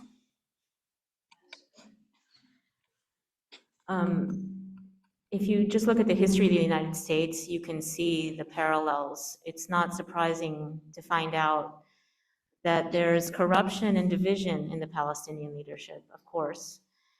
And Israel runs the best network of collaborators and informers that you'll ever know. They arrest people either on false charges or trumped up charges, and then they coerce them, and they say, you'll either go to jail, we'll harm your family, or you have to inform on people. There's a systematic campaign to mess with the Palestinian leadership. I read this, I think, in an Intercept article recently. So everything that could happen for people to organize themselves in a way that is different than what we are seeing is systematically crushed by Israel. They don't want a partner in peace because they don't want to give up the land. So they do everything they can to harm that effort. That doesn't mean the Palestinians don't have responsibility. I mean, it just means that everything that could be happening is systematically worked against. These are documented facts. This isn't a conspiracy. That's very productive. Extremely productive. Thank you. Thanks for your comments. Appreciate it. Let's hold on, folks. Let's go on to another question on a slightly different theme. There seems to be an issue of free speech on campuses now. seems to repeat the reactions by administrations 60 years ago. Any thoughts about how to improve the debate, climate when government and public agencies are involved? So I'm addressing that to the panel. Can you repeat the question? There seems to be an issue of free speech on campuses now. Seems to repeat reactions by administration 60 years ago. Do the panelists have any thoughts about how to improve the debate in the climate when the government and public agencies are involved? Yeah, I don't think the government should regulate speech at all. You know, a couple weeks ago, there was a panel presentation on free speech and hate speech. And I suggested that there's a middle ground also, which is hostile speech. Right? So hate speech is a crime at this point in the United States. Free speech is, in theory, we are allowed to say what's ever on our mind. Somewhere in the middle there is hostile speech. So from my perspective, you know, we have a constitutionally protected right to protest, to seek redress of our grievances. To me, that's free speech. Sometimes in the act of seeking redress of our grievances, hostile speech comes out. When that turns to hate speech, I think that's the moment when a line has to be drawn. And the hate speech is what makes people unsafe. Hostile speech is a step towards unsafety. Free speech, as we are experiencing here today, should be an opportunity for us to be able to listen to each other and to not be shut down because what we're saying is somehow offensive, until it gets to the point where I say, you must die because of what you are saying. That's hate speech. So are the campus protests, is this hate speech? Is this free speech? Is this hostile speech? I think we need to be nuanced here and to give the students the same respect and the same rights that we ask for ourselves as we're doing here today.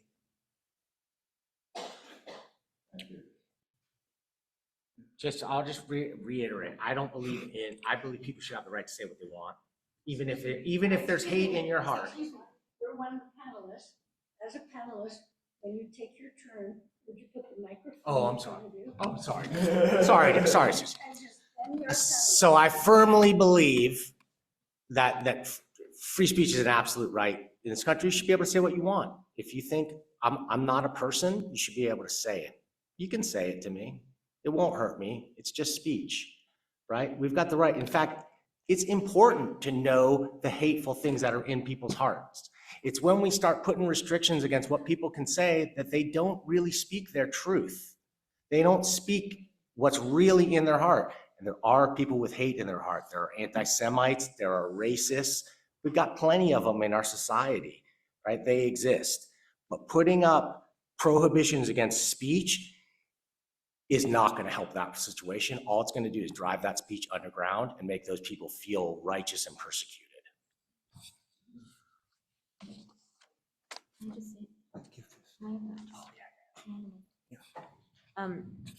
This is kind of related.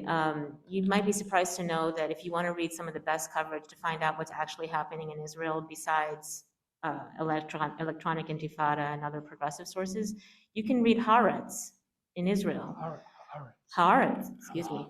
Haaretz. They are an Israeli progressive kind of paper, and you can read them online, and you will find out more than you will ever find in the United States. I found, this was many years ago, that Israel was less oppressive in terms of internal communications, but then that was more than 10 years ago, and things have gotten worse there. Fascism is really on the rise in Israel internally, not just externally, and they're less willing. People are being physically attacked more than they used to be. But you can rely on Haaretz if you want information.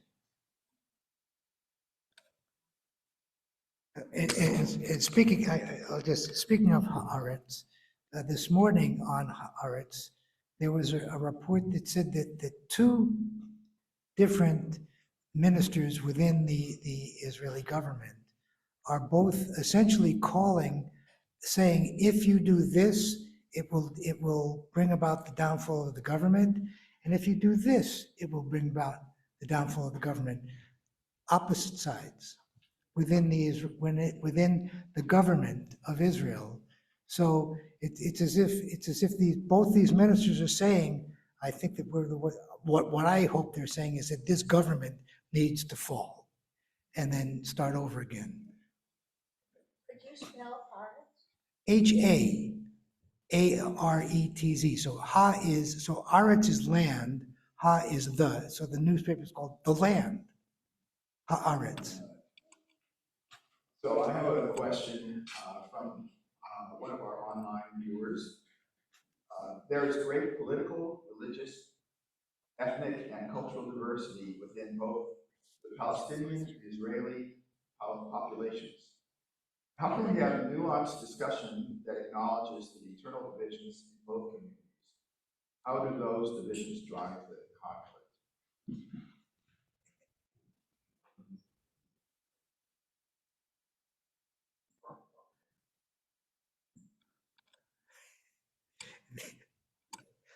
I'm laughing.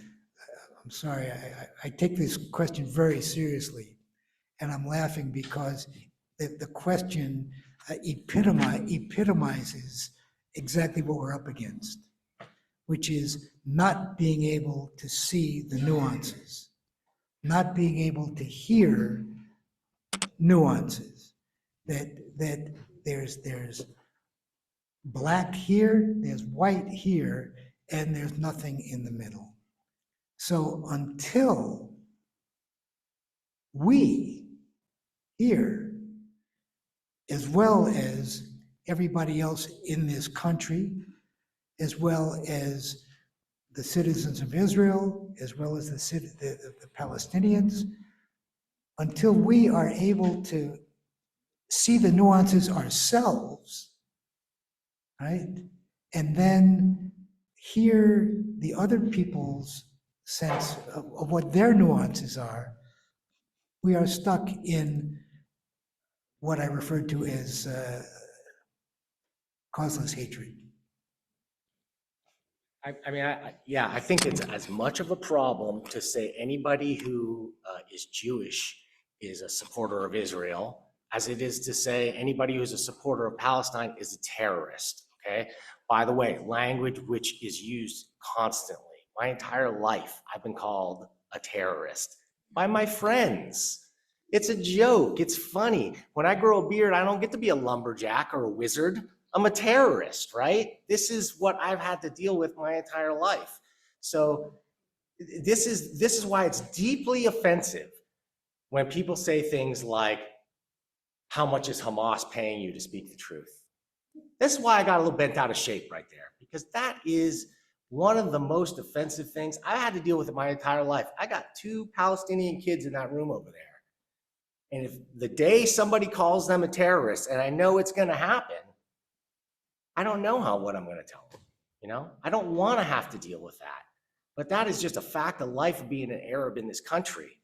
And so as much as I realize anti-Semitism does exist, and maybe it has even spiked as a result of recent activities, I mean, anti-Arab sentiment has been my entire life since the 1970s, has only gotten worse and worse. And then we got to the year 2000, 9/11, and it got 10 times worse. And the day when I heard that this attack happened, when I woke up and I saw about the attack, my whole, I don't believe in God. And my comment was, we got to start praying for peace right now. Because I knew this would be a precursor to what it is. The fact that it's torn us all apart as a community in some ways is the part that hurts. Really, really, really hurts. But it's the only part that we can change. Like, we can literally come together and even disagree. I can still say, I love the people in this room. You can be a rabid Zionist. You can vote for Netanyahu. You have your right to do that. I don't hate you as a person. I deeply disagree and I hate your philosophy, but you're a human and I love you for it. I just want to let that known. I got passionate up here and I yelled a little bit. And this is one of the problems with, there's a mug that says, I'm not what does it say, Laura? It says, I'm not yelling, I'm just Palestinian. Okay? So this is a thing. I'm back up, so I really am sorry for losing my cool a little bit. This is a thing historically that Arabs, sometimes Palestinian people do. We're passionate people. But also, if there's one thing I want you to go away with, Palestine, what it means to me to be a Palestinian. My dad was not a political person. He never protested against anything. He understood these issues deeply. He was born there. He came to this country. His method of activism was to be a good neighbor and to be a good example of a good Palestinian person. Okay? This is the example. This is the only thing I can take from him that I can try and do, is try and say to each one of you guys, I love and respect you. You have your right to your opinion because you come to it from your own lived experience. I will argue vehemently against you. I will argue for the rights of Palestinian people, but I'll never argue against the rights of Jews to exist or even of Israel to exist. All right. We're going to end with that. Yeah, we have one. That was probably answered the last question in part, but our final question before Amy closes the service is, what does respectful listening look like? What does respectful disagreeing look like? Sound like? I'm the wrong guy. Oh, we already answered it, man. I had the privilege of taking nonviolent communication training and learned some about this question. And I used to be a person who was invested in rage and hatred and wasn't interested in listening. I was interested in, pummeling people. So what I can say now is that when somebody came up to me during the break and said to me, you're doing a blood libel on Israel, what you're saying is propaganda. They were very upset. And my version of answering this question is that when I saw that, on the one hand, there's the content of what they're saying, and what I consider to be my totally legit reaction internally of like, this person is attacking me, this person is wrong, this is painful, and their views are hurtful in the world. Their views are dangerous, I think. So there's that whole, but then at the same time, I was like, this person has an emergency heart. Actually, this person and me were very similar. She thinks the world's on fire and I'm burning it for her. And I think the world's on fire and she's burning it down. I may not be yelling at her, but I know that I'm just like her. And I used to be way more like her. And so for me, respectful listening is allowing all of that to happen within me and then trying my very best to respond less to the content and more to what is she feeling. And it was really clear to me, I thought she was feeling hurt and angry and scared, principally scared, that like, she said, there's some number of Israelis and there's like some billion number of Arabs, is how she put it. And this is a common thing you'll hear in Israel. People are like, we're surrounded, nobody will care for us. And Palestinians feel very similarly. And so whatever your views are today, I, like Dan and Rabbi Bob, I don't hate you. If I could just convey the one thing I want to say to the people in here who disagree and who are upset, is that I'm pretty much like you. I'm just on the other side, quote unquote. But I am human like you, and I am scared like you, and I am worried, and I am trying to do what I think is right. And I know you're trying to do what you think is right. And if we could find a way to try to do what we think is right without hating each other and being so afraid of each other and being so like, you're wrong and I can't, you're beyond the pale, that's our only chance for us to get what we want, because there's no getting rid of the other person. There's no getting rid of the other side. And so that's what I had to come to, is like, we need each other. No one's going anywhere. You know, we live here together in this community. You may think that I'm a propaganda voice for Hamas, but I'm not going anywhere. And we gotta find a way to work it out, just like the people in Israel and Palestine have to find a way to work it out. And so that's what I try to do. So, Any other comments on that question from our panelists? I think I've been speaking to that all morning. So, Yeah, yes, agreed. This is, I mean, guys, this is it. If we can't come out of here with some just mutual respect for each other, and just the ability to like disagree on some fundamental things. I mean, frankly, if you're different religions or whatever, we have fundamental disagreements, but that doesn't mean we can't get along and be together and just be nice people. This is the thing. We're going to try to be nice to each other. And the thing is, like Corazon is saying, this is what I've always said, is just don't expect the worst from the people that you're talking to. Like when we went to talk to the city council, people expected the worst. They thought the reason the ceasefire resolution wasn't going through was for all the worst possible reasons. None of them were true. And we ended up with a unanimous ceasefire resolution. Okay, because we have more in common than we do that separates us. Thank you so much, panel. And inspiring. We will now close the service with 8. Take us home, Amy. I'm gonna try to just take a deep breath. So land back in our bodies. I know that was quite the journey. I know all the chemicals have moved through our bodies, our nervous systems the last 2 hours. We want to thank you for being here. I just have sat here for a very long time. I just wanted to close with just a story that came to me as I was sitting and listening. I grew up, my mother came from a very fractured, difficult home. There was substance abuse, there was mental illness. And so when she found her religion at a young age, there was this sense of safety, the words like salvation. And she had a sense that once she could adopt this particular faith, this creed, she would never need to experience that kind of trauma or pain again. And so that was why she clung to her particular faith, out of the need for safety. And it hasn't really allowed her as an individual to go out and be a force for peace and love, and saving and offering grace to others in the world, because safety has been her primary focus.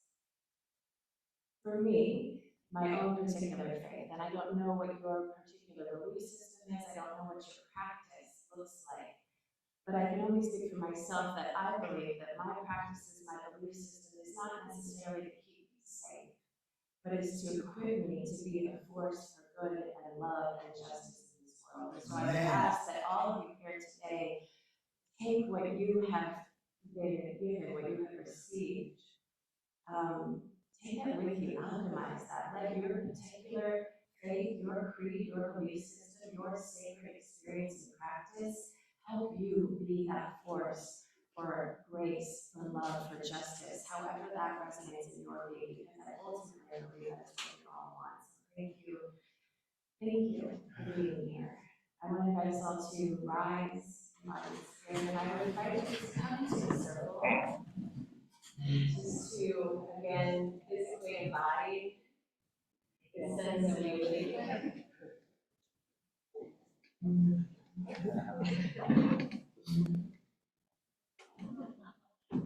will close with these words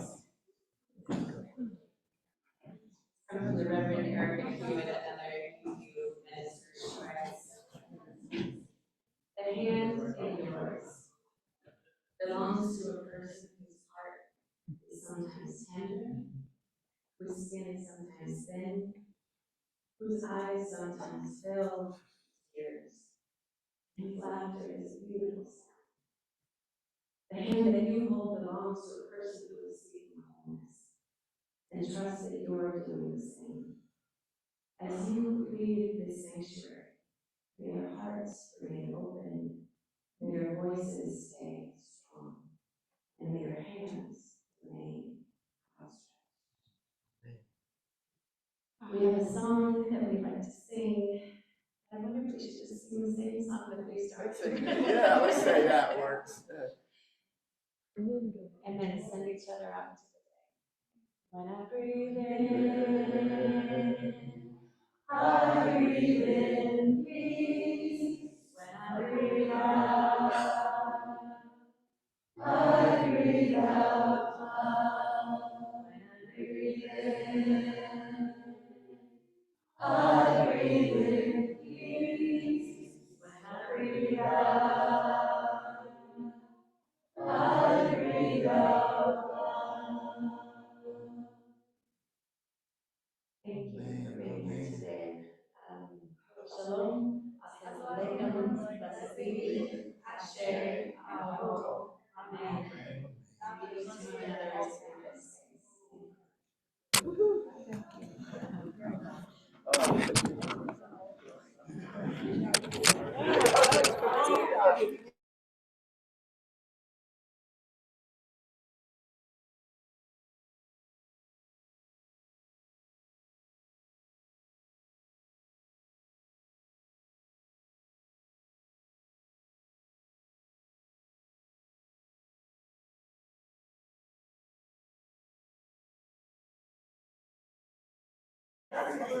Hi, friends. You should all be able. Oh, I'm going to stop the recording.